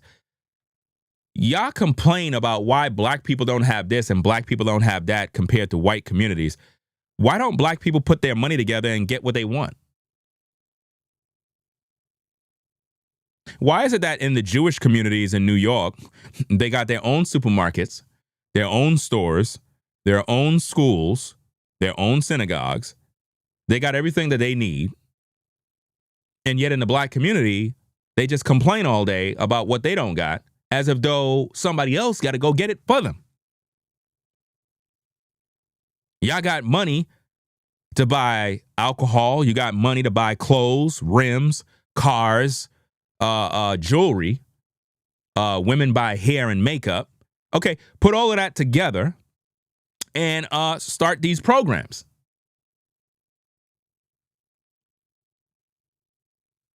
Right? But no, the black community don't want to do that. The black community don't care about programs. They want somebody else to do the work for them. They have the microwave handout mentality. That is what it means to be a victim. In other words, let's just, wait for the white man to come in and build up a school for us. Just look at Umar Johnson, guys. Let's just look at Umar Johnson for a minute, guys. You got this black guy, this Afrocentric black guy, hustler pimp, been telling everybody for the longest that he's building a school for black youth. Where the F is the school? This man has been living good, living rich, living off of the people while lying for year after year. I'm using him as an example, guys, and you know I'm telling the truth. I'm telling the truth, guys. Yeah, over a decade. Over a decade, this man been telling you guys that he's building a school that's going to be teaching black youth all this knowledge and all this empowerment. The whole time he been living off your money. The whole time Umar Johnson been living off of your money, guys. Making excuses. Not taking care of business. All these millions y'all been giving Dr. Umar Johnson. Promises after promises after promises. He still can't get it done. Come on now. That doesn't make no sense. You talking about what LeBron did. LeBron did this. What did you do? What did you do? What did the black community do collectively? LeBron got money. What did the black community do collectively by coming together to build something? Because I can guarantee you, if we go and do all the research on all the stuff you're talking about concerning LeBron, it's not LeBron. He's just a face that's put on it. I can guarantee you that if the research get done, it is not LeBron. Somebody else did the work. He's just the one getting the credit. You see? Period. Because it's normally the white man who have to always come and give the black man a handout. Always. And this is why the black family is in shambles. Because they gave the black woman welfare, public assistance, and everything else, and told her, hey, don't get married, leave that black man outside the house, and we'll give you these benefits. So now the government has become the father in the home.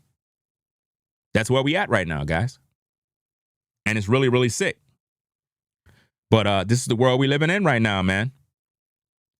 Let me see. What is that? Why is Marissa's comments being deleted? Why is Marissa's comments being deleted? Stop blocking her comments. Look, to the moderators, right?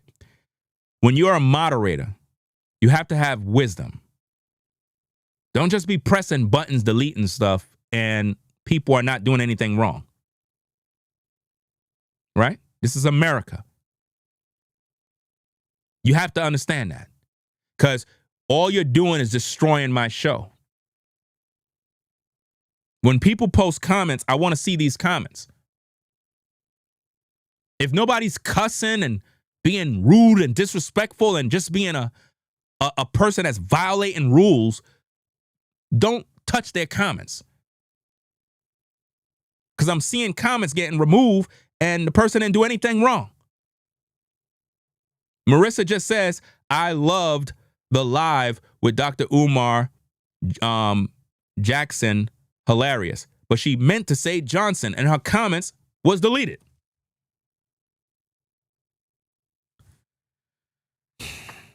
Let's get back to the show.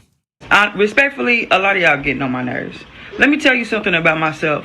I am probably one of the best people on this earth to speak on Charlie Kirk, to speak on his beliefs and what he preached, what he said, his messages. You want to know why? Because I've been in almost every field that y'all claim he's against. As you can see, I'm black. Blizzy black. Do you hear me? I'm a woman. I am a female. But yeah, what do black people do for the black community?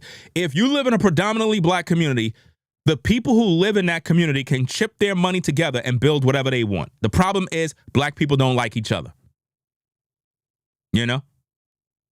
Black people don't like each other. Let me see. Sean says, host, hi, you sound like a New Yorker. I'm originally from New York.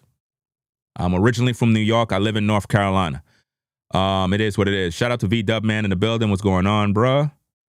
Yeah, that comment that somebody left said, black people, wait, like you said, the question still stands. What do black people do for the black community? That's what I've been saying for the longest. If black people want programs and different things to be done in the black community, they got to do it themselves and stop waiting for someone else to come do it.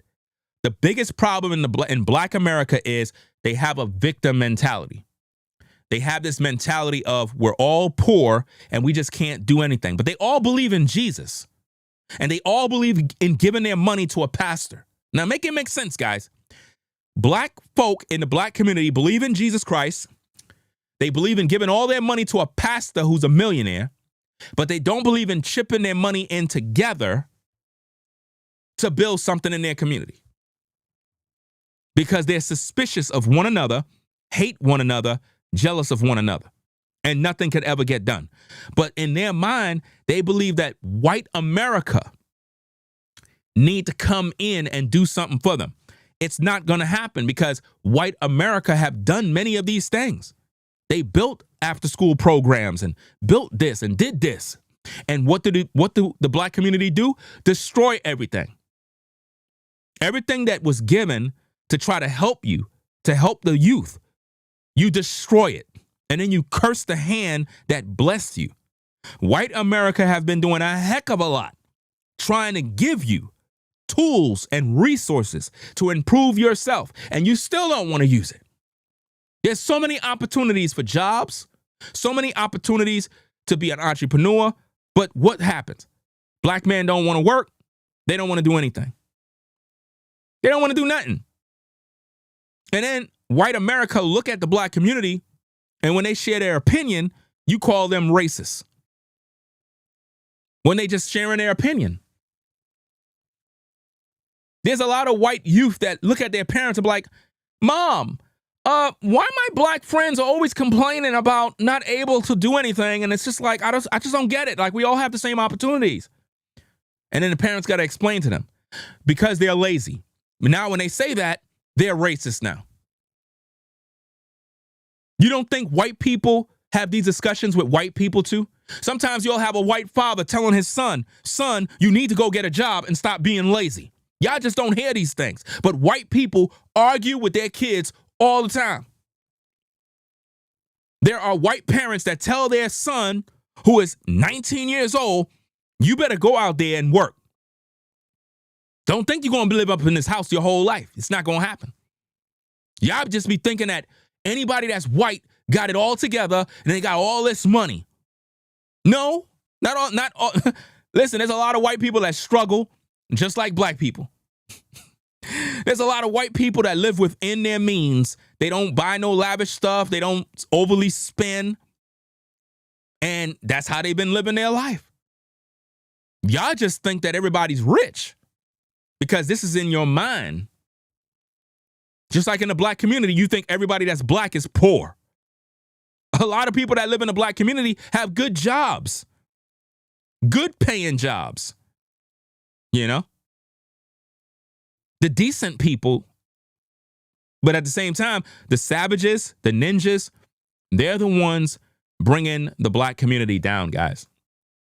They're the ones that cause people just want to move. And a lot of you that live in these communities, you want to get out of the community because you're tired. You're tired of ninjas acting a fool, crime. And it's like, man, you go to work, you come home, you mind your business, and yet these folks just want to commit crimes all damn day. And it's irritating seeing this mess all the time.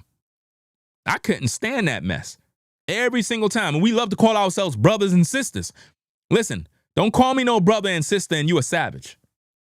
Don't call me a brother, sister, all this other stuff, and anytime I speak truth, you hate me. Don't look at me and say I'm a coon because I'm wearing a hat that says Make America Great Again. Don't tell me a bunch of dumb ish about when was America great in the first place. Probably before you were born, America was great. Because before you were born, everything was good. Once you were born, it's nothing but evil in the world. That's when America was great. Before your ass was born. Because now that you're here, all you do is complain and you're bringing down the youth. You're making black youth believe that they can't be successful. That's what you're doing. You have a victim mentality, and it's like you want everybody to be a victim like you. Charlie tried to empower black youth.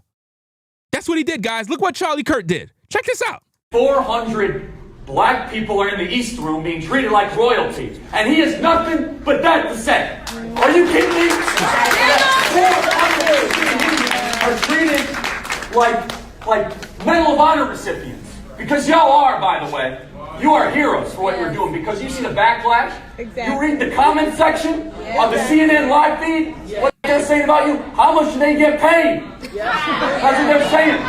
Where did they find these people? Wow. I didn't know that Craigslist existed for paid actors for Trump rallies. But guess what? There's nothing more real than you. Yeah. Because it's so hard.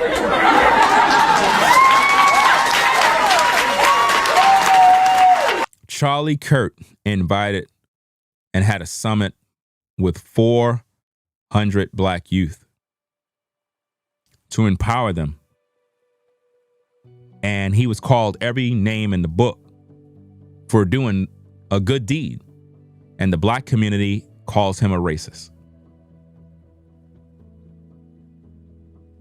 How many of you black men in the live chat worked your ASS off all your life, been through the struggle, and you finally was able to accomplish something, and you're doing pretty decent for yourself, and you've been betrayed by all your family members, all your friends, because you chose to live a better life. You moved out of the community you were once in. You never looked down on nobody. You never did that. You was always a humble guy, a humble woman. And because you had the courage to say, you know what? Let me go read this book. Let me go take this class. Let me go study this information so I can do better. Let me invest my money. Let me get my credit right. Let me pay all these bills off so I can have some good credit. So when I go make this power move, I don't got no debts and bills in the way. And once you got yourself together, after struggling, doing double shift, overtime on the job, you finally was able to get into a place in life where you are proud of yourself now. And then everybody turned against you.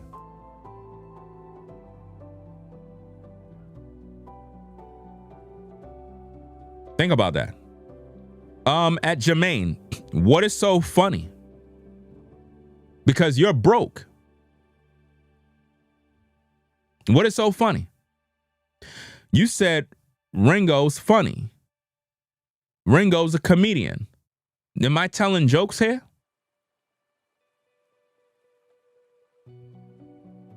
See, what's funny is that you're broke and you're not doing anything for your people because you think everything is funny.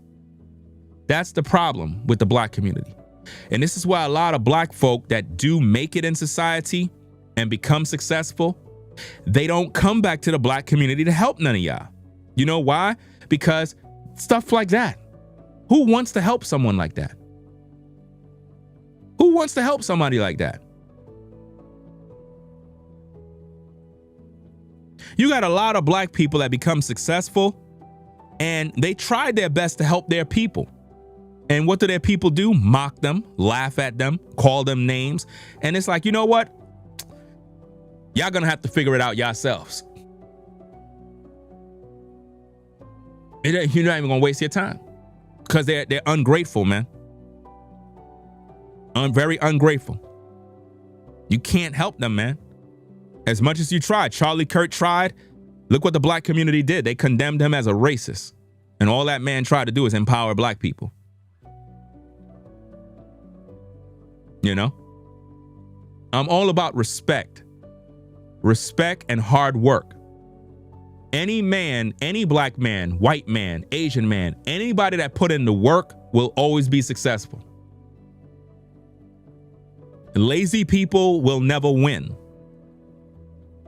If you're lazy, you'll never win. You'll never get nowhere being lazy. You got to work hard. You got to work even when you're not making no money. You got to work when everybody's laughing at you. When everybody betrayed you, you got to tell yourself, I'm going to make it. I'm going to be successful. I'm going to do what I need to do. These are the type of things that Charlie Kirk stood on. You see? There's a lot of stuff, ladies and gentlemen, we're going to be talking about in future videos concerning the Charlie Kirk assassination. I'm at the point right now, guys, where I don't believe that the guy that they have in custody killed Charlie Kirk. I don't believe it. I don't believe it. I'm looking at evidence that's being shared on social media that is showing with very, very serious information, man, that he was shot from behind. Like, there's no way, based on what I'm looking at, that the guy that they got in custody, that he did it. The guy that they got in custody is what is known as a Manchurian candidate. Somebody that may have been under some sort of MK Ultra mind control, and they took him in as the fall guy, but somebody else was the one who took out Charlie. That's my belief at this point. I do not believe that the guy that is in custody is the one that did it. And I'm going to go even further to state, and it's just my opinion, I believe that the FBI, the government, and everybody else know that that guy they got in custody is not the guy. I believe that Charlie Kirk was assassinated for a reason that is beyond what we're being told. And the info that they gave us is just so that it's to clean it up. But they know what really happened. Charlie Kirk was put to death for another reason. Do you understand me? I do not believe that the guy they got in custody, based on the information that is put out. I looked at the video and I was like, wow. Wow.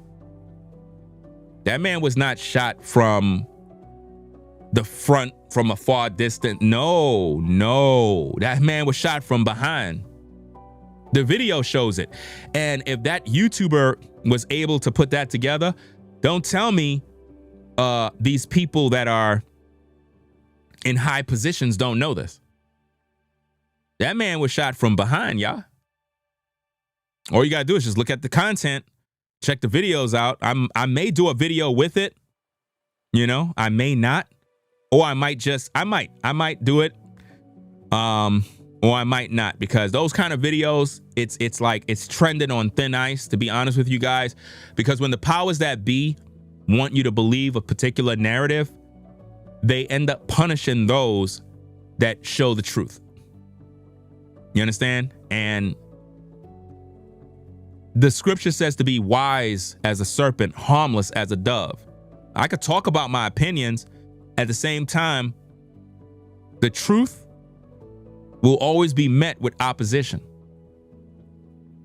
And a lot of times you end up being punished for speaking the truth too much. Because when I looked at it, that man was not shot from the front. No. He was shot from behind, man. The video shows it clear as day. Slow motion.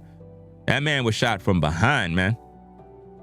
You could literally see the projectile, everything, man. Like, it's crazy.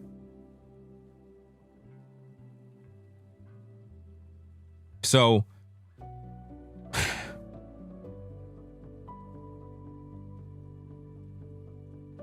I already know a lot concerning the case of Charlie Kirk, and my apologies for not putting all that info out there, but I can't. It's dangerous. The information is too dangerous to put out there, guys. The information cannot just be put out there. It's dangerous. This is why Jesus Christ said to be harmless as a dove, wise as a serpent. You have to know what to say and how to say it, because there's a lot of evil in this world.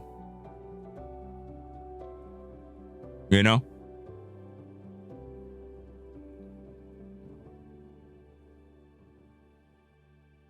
But a lot of information that's being shared with us, like I said, I know the truth. You figure it out on your own. But the guy that they got in custody, that's not the guy. He's young, immature.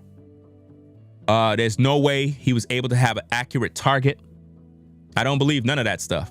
Doesn't make any sense. One shot, somebody else took the shot. If you can recall the whole Manchurian Candidate film, it's a play from that movie where one person is to be thought to be the shooter when somebody else is the shooter. The one they'll take in custody, you think he did it. He ain't do it. He didn't do it. Somebody else did. A professional. They're not going to, listen, they're not going to send a novice in to take a shot. They're going to send a professional in. You understand? A professional.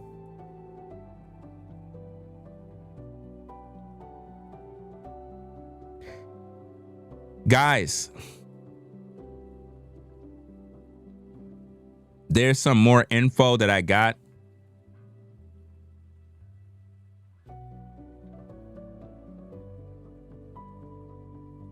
I'm going to bring it out little by little.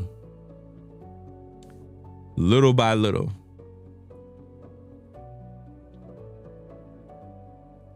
And it's up to you to grasp it because I'm going to speak in code.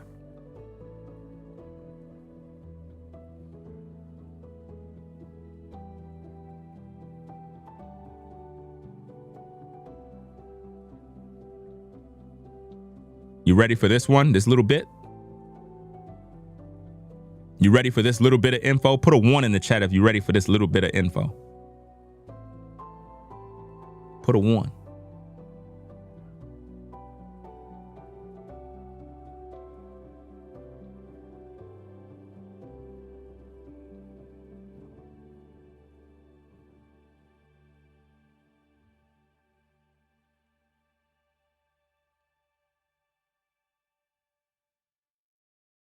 I studied all the videos.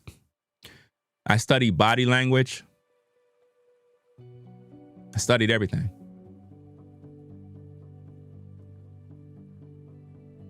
I studied the memorial for Kirk. And I am convinced multiple people that knew Charlie Kirk, including people that were very, very, very, very, very close to him, cold, knew he was going to die that day.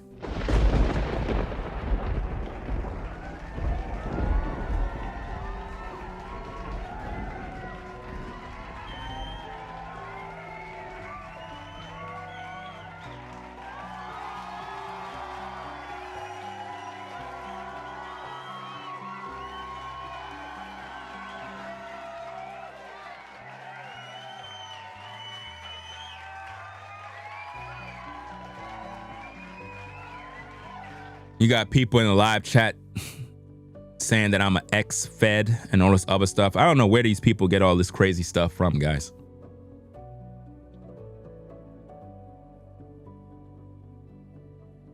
I believe that. I look at body language. The body language of a lot of people concerning this situation ain't adding up. It's not consistent with what happened. I'm looking at everything, even down to the memorial, and something ain't adding up. Something not adding up, guys. It's almost like it's accomplished. It's done. That's what I'm getting. Remember, guys, I'm a believer in Jesus Christ. I have the Holy Spirit. I have the discernment of spirits. I cannot tell a lie. I have to speak the truth the way I feel. And based on everything that I'm getting, many people knew Charlie was going to die that day. People in high positions, key players, they already knew.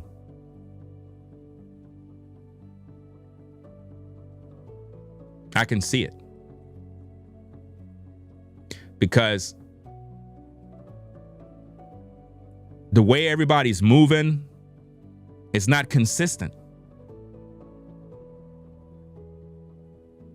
with a tragedy like that. It's almost like it had to be done for a greater purpose. And I'm hearing that loud and clear. Like, I can hear it. Like, they took him out to push something. But they needed something. And it's just my opinion. They had to take him out in order to push something in the world. A young 20-something-year-old did not do this. I don't believe that.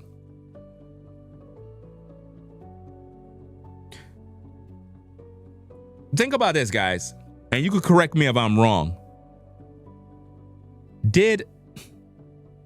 Let me see. To the moderator, block the person who says you're a clown. Block that person, please. Thank you. If I'm a clown, you shouldn't be watching, right? This is not a circus, right? Let me do it myself because I don't think the mods are really paying attention to the stream, right? Think about this, guys. Did you hear a statement from the family yet of the guy who they took into custody?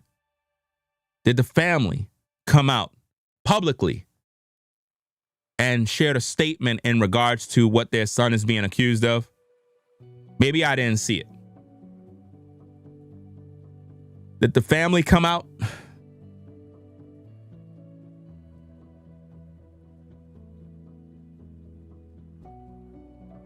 You see what I mean? Pay close attention to that, guys. You gotta pay attention to that part. That's the part you gotta pay attention to. That's what I'm looking at. If the family never came out yet to say anything, that's a problem. You gotta know that's a problem. If that was your kid, your son, you would have been interviewed by the news media, interviewed on a show. Somebody would have spoke to you. You would have been at a press conference. You would have been saying something. It's that right there is a major red flag that everybody should be looking into. Why the family is hidden, quiet, as if though they don't even exist. As if they don't exist.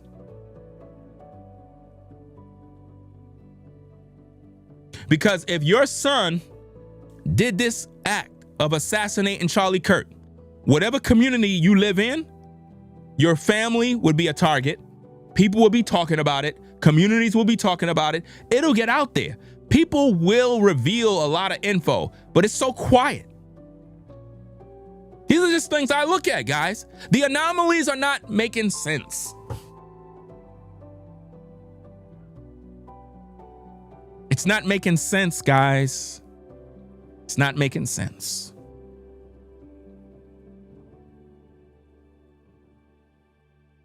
You know? Where's his family? Why they're not speaking? Normally a family would speak. You haven't heard nothing from the family. You haven't seen the family. Nothing. We're hearing all these talks about the family, but who is the family?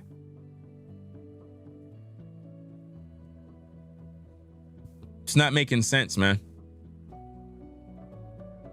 As of today, guys, Wednesday, September 24th, 2025, I do not believe that the guy that they took in custody for the assassination of Charlie Kirk, I personally don't believe that he's the guy.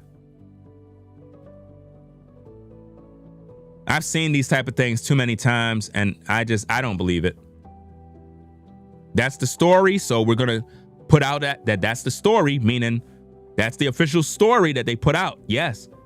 At the same time, I have my opinion. So the official story is he is the guy who assassinated Charlie Kirk. That's the official story. My opinion, I don't believe he's the shooter. I don't believe it. It's not consistent with what happened. I'm looking at all the videos. And like I said, guys, on social media, there's a lot of videos I would love to make. I can't even go into the video that I would like to make about this because, again, on social media, you get punished for speaking the truth. Because when there's a narrative they want you to believe and you're so good at it, guys, I was the one on YouTube that solved the death of, I believe her name is Kanika Jenkins. I believe that's her name. Was that her name? The young black lady that mysteriously ended up in a freezer dead. Guys, I was the first content creator on YouTube that uncovered the mystery murder of that young lady. And my video, my live stream that I did on YouTube was literally pulled off the air while I was streaming. While I was streaming, it was shut down. I uncovered the truth of what really happened to her. And my video was pulled down. And when that happened, I had to protect my platform, and I went and I removed all my videos because of that situation. They did not want nobody to know the truth, guys. I uncovered it. I still got those videos that I did, but I can't put them on YouTube. They were trying to shut me down. I was live breaking it down, bro. All the evidence, all the info. I was showing everybody the details. Everybody was watching my show. And they shut down the stream for a bogus reason. And my channel was in jeopardy. So I took down all videos related to her and just didn't speak about the situation no more. So I know all too well how this goes, guys. That's why I'm saying when you try to put the truth out there, they don't like that because you're able to wake people up. You're able to wake them up. My opinion is the guy who they got in custody is the fall guy. I don't believe he did it. And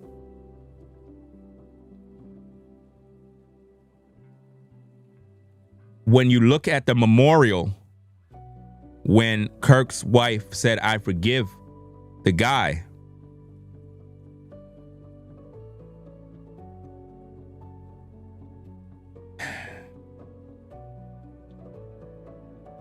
it's almost like, and again, it's just my opinion,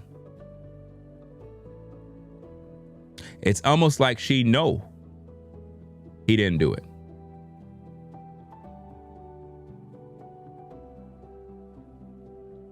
I can see it on the body language. I'm really good with understanding body language. It doesn't lie, man. When she said, "I forgive you," it sounds great. It's commendable, all of that stuff. At the same time, it's almost like she know he didn't do it. She know he didn't do it. Somebody else did it.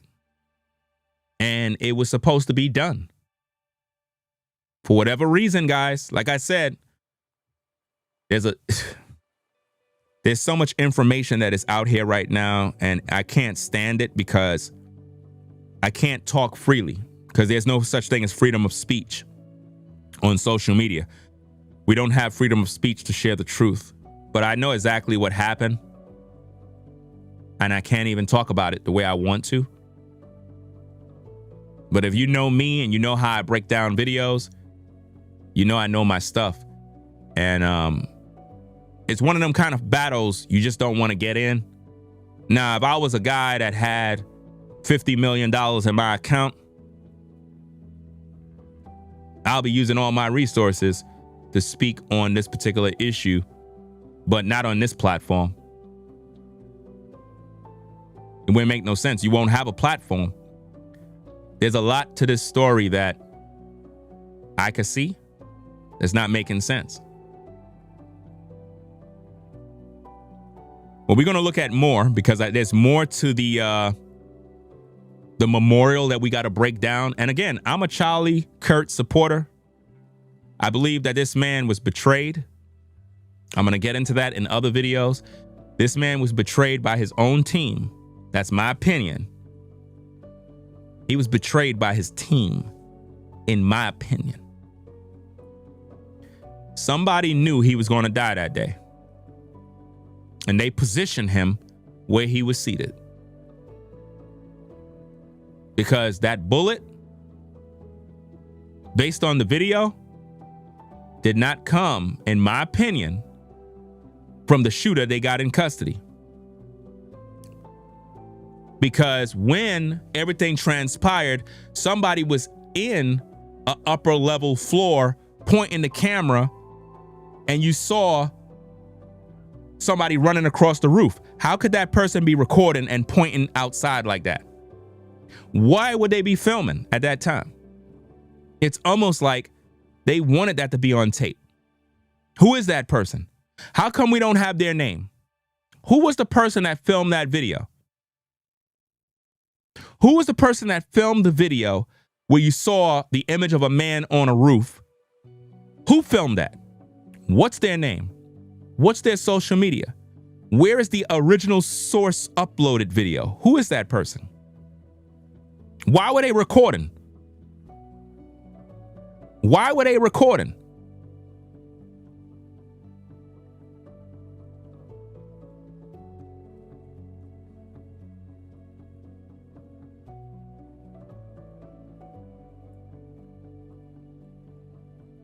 This doesn't make any sense, man. When you look at the video, that man was shot from behind, y'all. That man was literally shot from behind. That shot was close range. That was not from no 200 yards away. Nah. Nah, man. When you start putting this stuff together, man,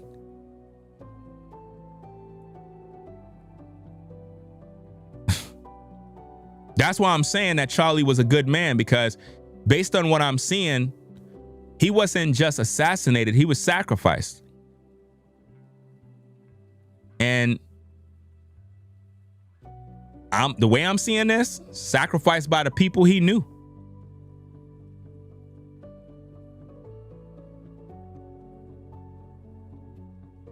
Because I don't believe the guy that they got in custody is the guy.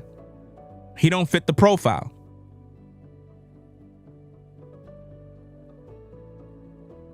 And wasn't there a camera right next to Charlie? Where Charlie was sitting at, wasn't there a camera right next to him? Where's the footage from that?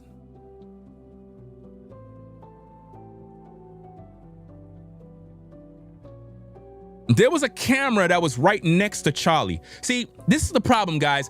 When I start doing my investigation, man, it started getting scary, because there was a camera next to Charlie. Where's the footage?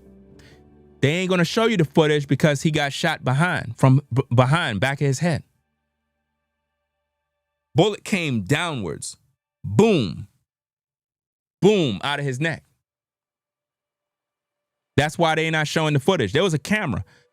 Everybody should be calling for that camera. That camera footage need to be seen. How come nobody's talking about it? Nobody's talking about it. If you're a true Charlie Kirk supporter, I suggest that you keep your eyes open. You can have your opinions, your belief. At the same time, If you are a true patriot, true American, consider the things that I'm saying here. There was a camera that was next to Kirk. We need to see that footage. Because remember, the camera that was next to Kirk was designed to make sure it keeps an eye on the people in the front for his protection. So that camera caught everything that happened to him. Where's the footage to that camera? That camera would show you what happened to him perfectly. That camera would show you everything. So the American people got to ask these questions. You got to begin to use your brain and think, guys. If you are a true American and you got any love and support for Charlie Kirk, consider the things that I'm saying. I don't believe that man was any racist or any white supremacist. I believe that somebody took him out for a reason that is greater than what we've been told.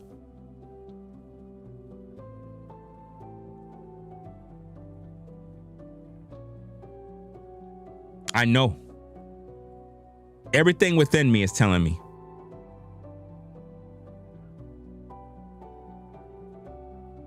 And it's just sad, man, that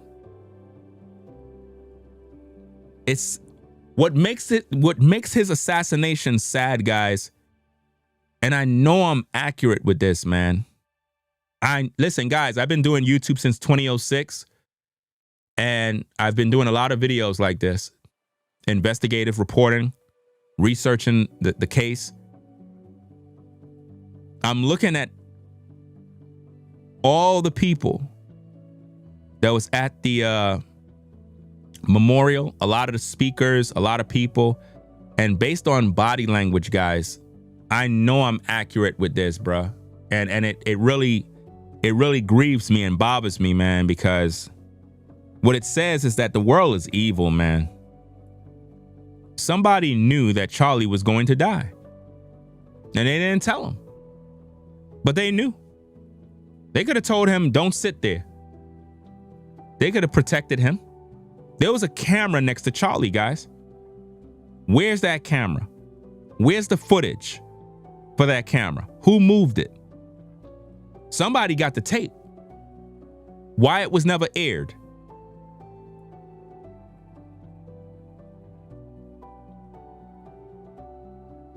Charlie was not only assassinated, he was sacrificed. And somebody else knew that was in attendance. Now, I said a lot in code. Hopefully you were able to grab it. We're going to be talking about these things later down the road. But I've seen too many cases to know when something ain't right.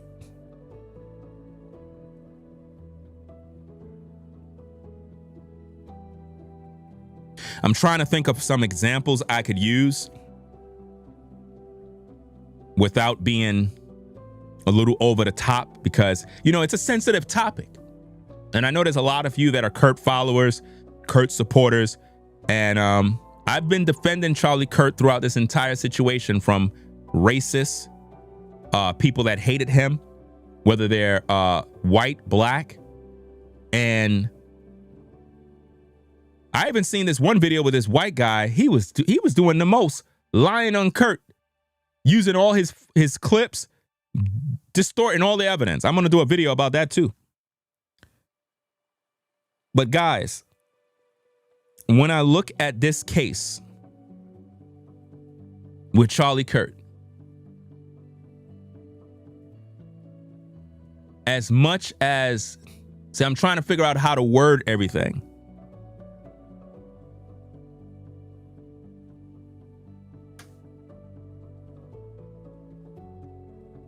How many of you are familiar with Stephen Twitch Boss? Put a 1.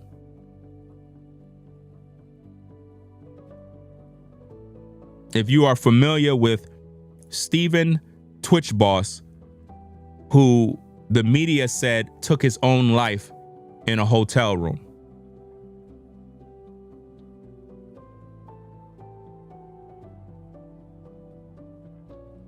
Maybe it's a little too early to speak, guys, but something ain't adding up, because body language, again, body language is telling me something otherwise. Steven Twitch Boss was a black guy who was a dancer. He's from the dance community and very, very popular on TikTok, YouTube. He was a DJ on the Ellen DeGeneres show, and he was loved by many. I pretty much did a massive investigation on his death, and as much as the mainstream media reported him as taking his own life, based on the evidence and everything that I brought out, that man was sacrificed. Somebody murdered that man and made it look like he took his own life. And what made it even worse, guys, is his wife put out a tell-all book and basically condemned her husband in many ways. You never seen her shed a tear for him. And she instantly went and got with a new man. And just like he wasn't even there. I'm bringing all of that up, guys, because there's just some things that's just not adding up. And it's kind of early to talk about it. That's why I'm treading lightly. I got to do more research. I want to see what happens in the coming days. I want to see what takes place.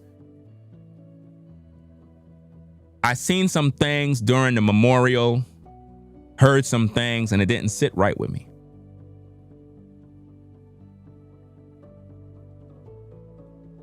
It didn't sit right with me.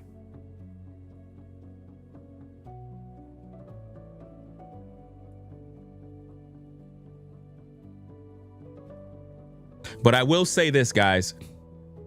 We're going to get into more videos in the future regarding this case. I'm going to have to open my own independent investigation and do a series on this case. This is what I can tell you. Number one, I don't believe that the guy that they have in custody is the guy that assassinated Charlie Kirk. I don't believe it. Based off the information that I've seen, the information I know, the knowledge and videos that's out there right now, I don't believe that. Because when Charlie Kirk first was assassinated, they told us they had one guy in custody, an elderly man. They really believe he was the guy. Matter of fact, he was claiming he did it. The elderly guy was claiming he did it. And he didn't do it. And they published it as if though they got him. There was another guy that they said they got. Turned out he wasn't the guy. Then all of a sudden, the guy they got right now, they claiming he's the one. Where's the video proof that he actually did it?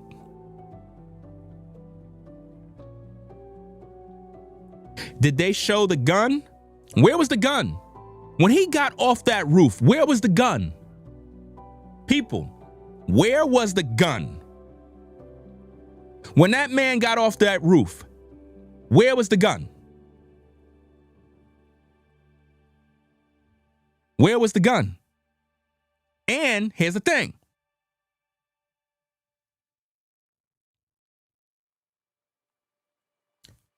Put a 1 in the chat if you're ready for this mind-boggling bit of truth. Because I look at everything. Matter of fact, let me see if I can find it.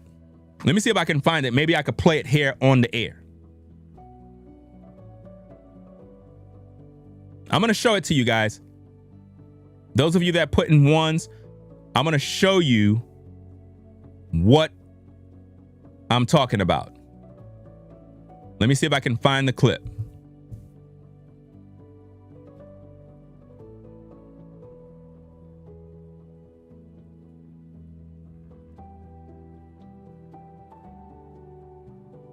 Let me see if I can find the video clip. If I find the video clip, then I'll download it, right? Okay, now, I think this video shows it. Okay.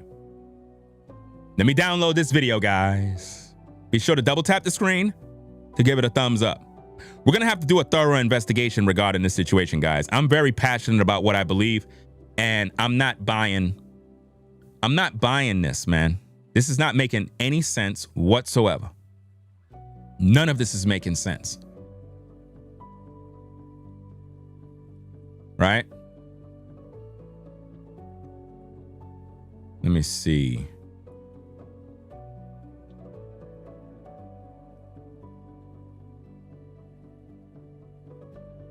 Let me download this video. Give me a minute, guys. Let me see if I can get this video downloaded. Because enough is enough. We gotta use our brains, man. I know a lot of you folks probably have your own thoughts, your opinions, things that just didn't sit right with you. And you've been telling yourself like, man, something ain't right. And you're not crazy. Your thoughts are your thoughts. Your opinions are your opinions. You know something ain't right. So don't think you're crazy. You know something is not right.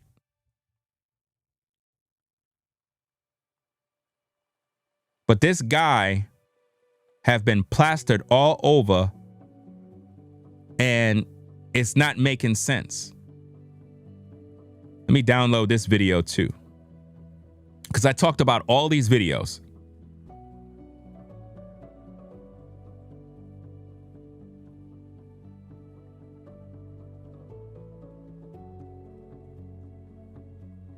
Oh, here go a good video.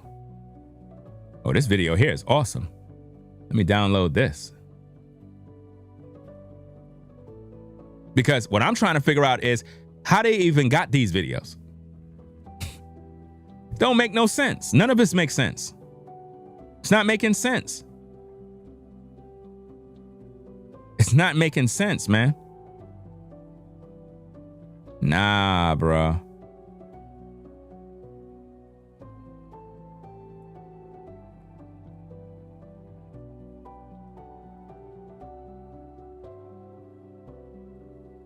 Again, be sure, guys, to double tap the screen to give it a thumbs up. I'm waiting for these videos to download, and then we're going to get into it.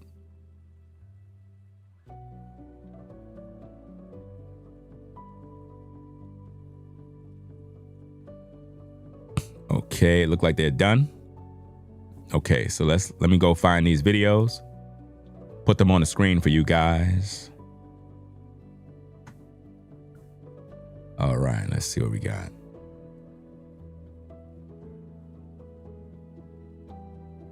I downloaded a couple of videos. I don't know which is which, but we're going to try to figure it out.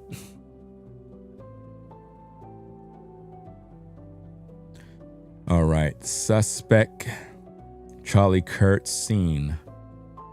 All right. Let's look at this clip. Right?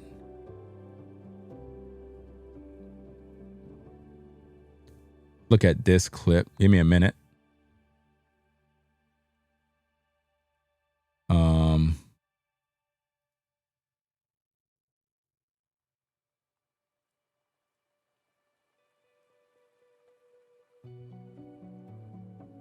Suspect video. Let's look at this clip and see what we could see from this. Because this is supposed to be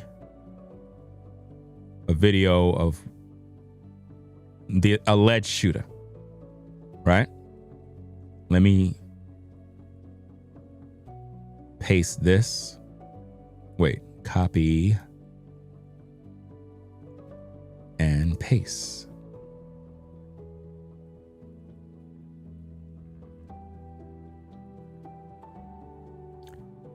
I want this one here to be larger because we want to see what's going on, right? So let's play this and see some things here, guys.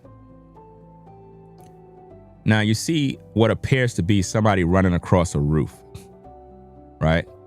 Now keep in mind, a man was just assassinated Wait, let me move this over. Now watch this. You see, that's supposed to be the killer.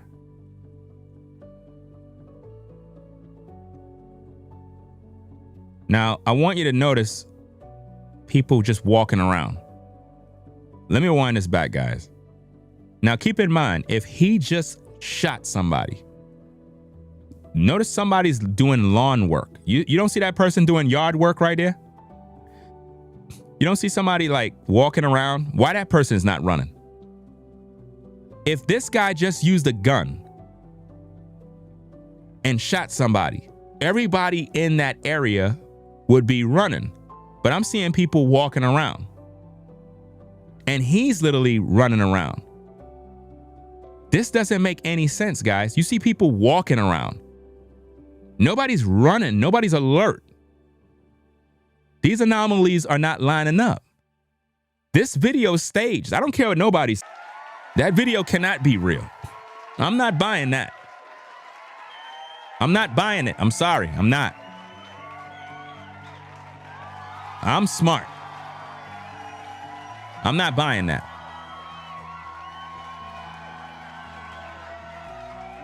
I'm not buying it. Look at that, guys. Think about this. Think about this, guys. Check this out. Look at this whole scene right here. Look at this whole scene. Let me rewind it back a little bit. He just shot somebody, guys, allegedly. Anybody. Now think about this, guys. I want y'all all to use your brain. Please. Please use your brain. All of the people that was sitting in attendance where Charlie Kirk was assassinated, we heard the gunshot loud and clear. They told us it came from 200 yards. If we were able to hear that gunshot loud and clear, anybody that is in this area would have heard it louder.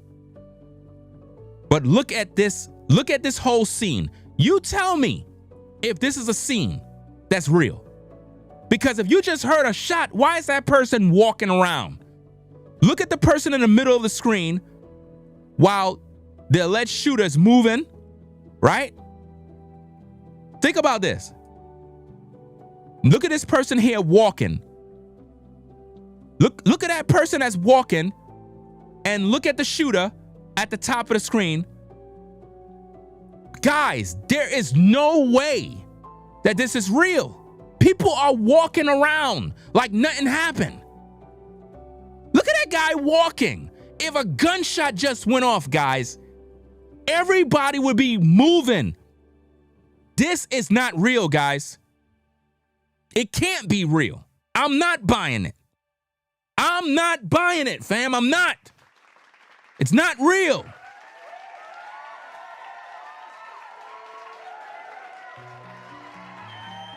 Look, I'm going to go back to the top, guys. We're going to have to do a whole investigation on this, guys. A whole investigation. Look. Back to the roof. If a gunshot was just shot from all the way up there, everybody would be running. Now, keep in mind, watch this. Let me wind it back to the top. Right? I'm going to pause it. Now, guys, look at where it says Milwaukee Journal Sentinel, right? You're going to see somebody just walking by. If a gunshot just went off, people will be running for cover. Right? Watch this. Keep looking in that area. You see somebody just walking, calm, walking. People are walking. People are not running. But you see him on a roof. Right? Now watch this. He's on a roof. He jumping down. Notice somebody else walking at the side there. He drops down. While he's doing all of that, he's running. You see people gradually walking around. They're gradually walking around, guys. You see that? But look at this. People gradually walking around. Here he come. Here he come. Watch this. People are gradually walking around conveniently. Nobody's alarmed. Nobody's running for cover. He's jumping off of a building. Nobody's saying, hey, there he go. There go the killer. Nobody's saying anything. It's almost as if though all of this is staged, guys. Look at that guy walking back to his car.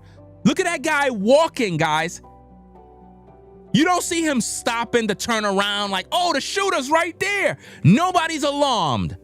Nobody's alarmed. And if he just committed a crime, wouldn't his getaway car be right nearby? Where is he going? Wouldn't his getaway car be right nearby? These people are literally just going about their daily life. There was no gunshot, guys. That whole video that they gave us is fake, bruh. I'm not believing the lie. I'm not believing it.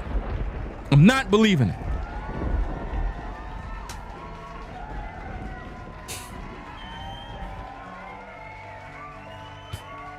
This needs to be investigated. With all of the experts that are out there in the world, this does not line up with someone being assassinated. You would have heard the gunshot.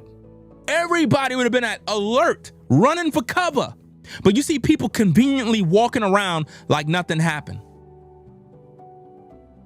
Guys, I'm the only YouTube channel talking about this. Anybody else you see talking about this, they got it from me. I'm always the first, guys. Always the first. Because everybody else is programmed to just believe whatever they want to believe. I'm always the first to uncover these things, man. And I'm not talking about the video in which he got shot in back of the head. That's not my content. That's somebody else's work. They did a good job. I'm speaking on in regards to this roof situation. I'm the first to uncover that. Nobody else is talking about that. I'm the one showing you. All of those people were just calm, like nothing ever happened. Remember, if he was using that roof to shoot Charlie Kirk, the gunshot would be very loud. People would be like, yo, who just got shot? Nobody would be just walking conveniently. People would be stopped still looking around and they'd be like, hold up, look at that guy. He just jumped off a roof. That's him. Get him. He's the killer. Nobody did that. Nobody did that, guys. So we're going to be doing more investigation to this. I'm going to do another video later on with this particular content. Again, guys, anyone you see talking about this roof situation, talking about, oh, the people are just walking around, clearly they didn't hear nothing. The guys, they got it from me. They got it from me. I just need you to know that because people don't give me my credit when I do my job. We do investigative reporting. We do the research. We put the dots together. And clearly, this video is staged, guys. I don't care what nobody say. The video is staged. The video I just showed you is a staged video. First of all, why they even gave us that? Why they even gave us that video? And who was monitoring the camera? Because when you look at the video, somebody's monitoring the camera. How come they didn't just go down and get him? How come they just call law enforcement and say, hey, there you go? How is it that that camera was there the whole time, right? And his getaway car is not there. So he jumped off a roof only to continue to walk to get caught. What if law enforcement caught on to him? He would have got caught. So why his getaway car is not right there?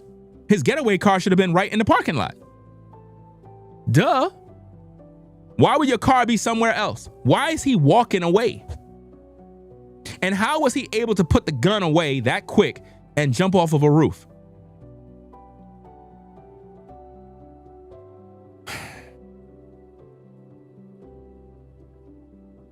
Guys, we're going to get up on out of here, man. I appreciate everybody joining the stream, everybody supporting the shows, guys. I really appreciate it.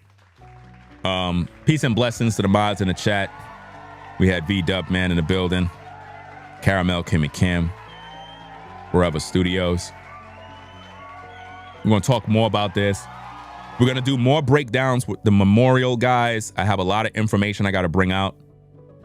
We gotta investigate the death of Charlie Kirk, because I believe that this is deeper than what we're being told. And to bring this kind of truth out, guys, I need your support, guys. You have to understand, this is not easy to do.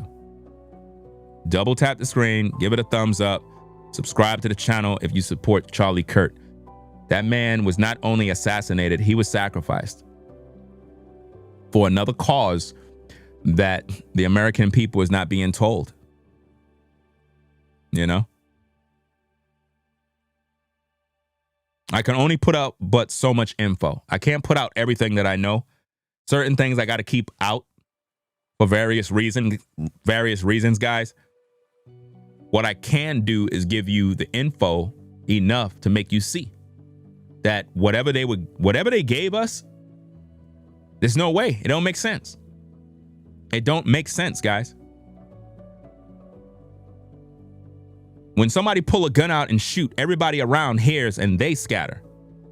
When you look at what happened to Charlie, the gunshot was very loud to the point where it made everybody jump and everybody scattered where Charlie was. So why would everybody be scattering where Charlie was after hearing the shot, but everybody that was near the location, the source, you don't see nobody scattering or moving? It's not making sense. Just put the puzzle together, guys. Now, of course, the media believe that the American people are dumb. This is why we got to make America great again. See, guys like me actually connect the dots, and I'm looking at things. So in order to make America great again, we got to use our brain. We got to think for ourselves and not just take what's being told and run with it. We got to think and use our brains, guys. We have to come to the truth.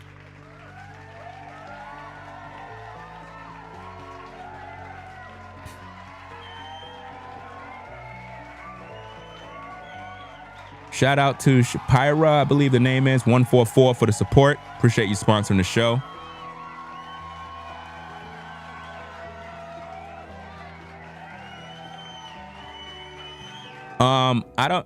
What you said, can't believe the fake news outlets. Stop thinking they care about us. Well, I know the media don't really care about the people. There's an agenda. There's always a hidden agenda.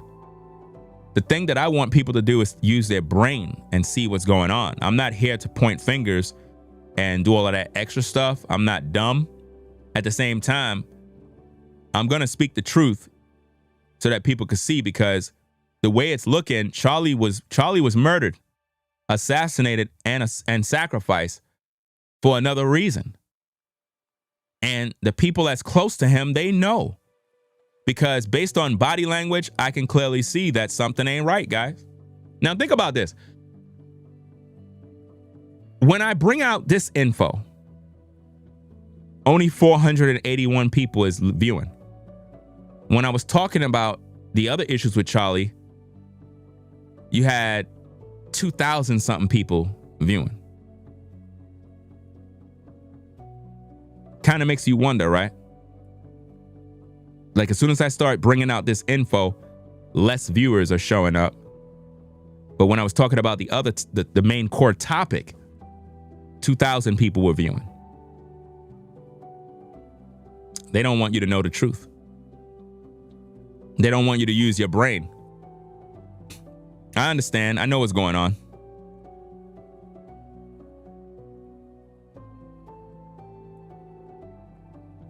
It's crazy.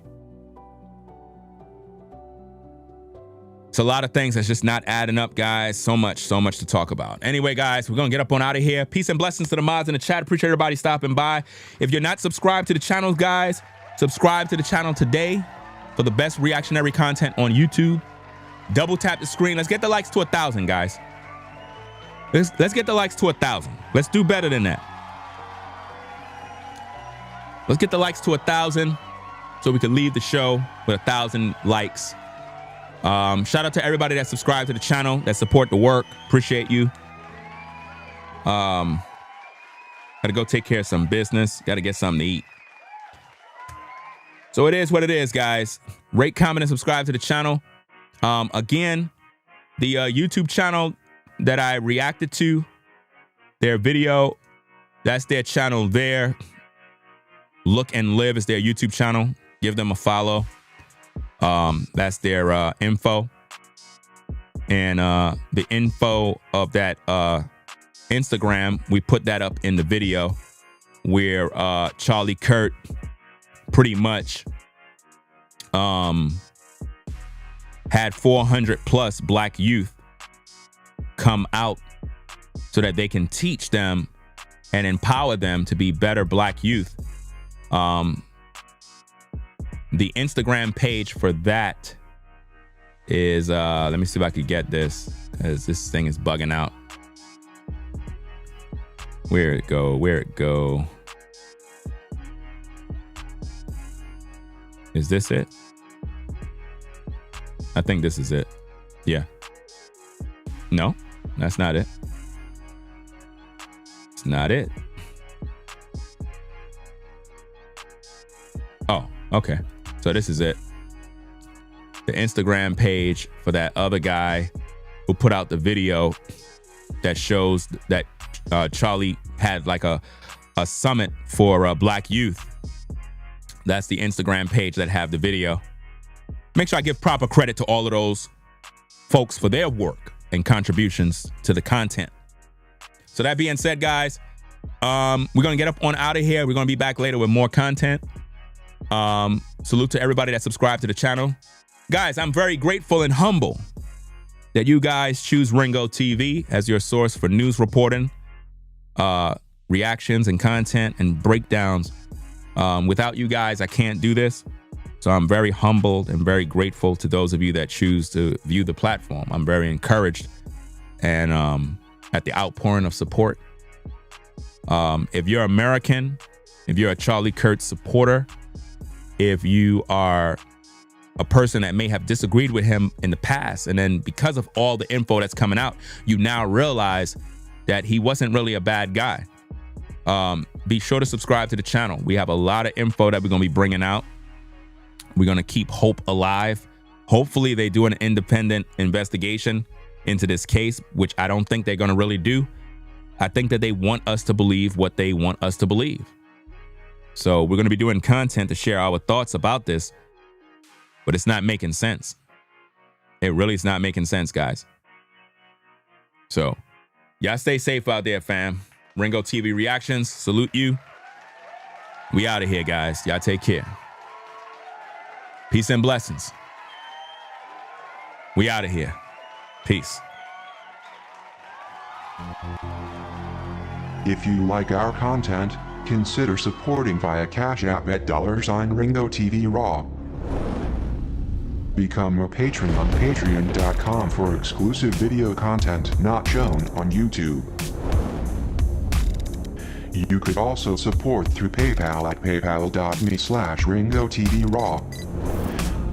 Subscribe to our YouTube channel and click the bell to be notified of new content. Follow me on Instagram at Ringo TV Raw. This is Ringo TV Reactions, the only channel on YouTube bringing you the truth, 100% raw and uncut. I'm out. Peace.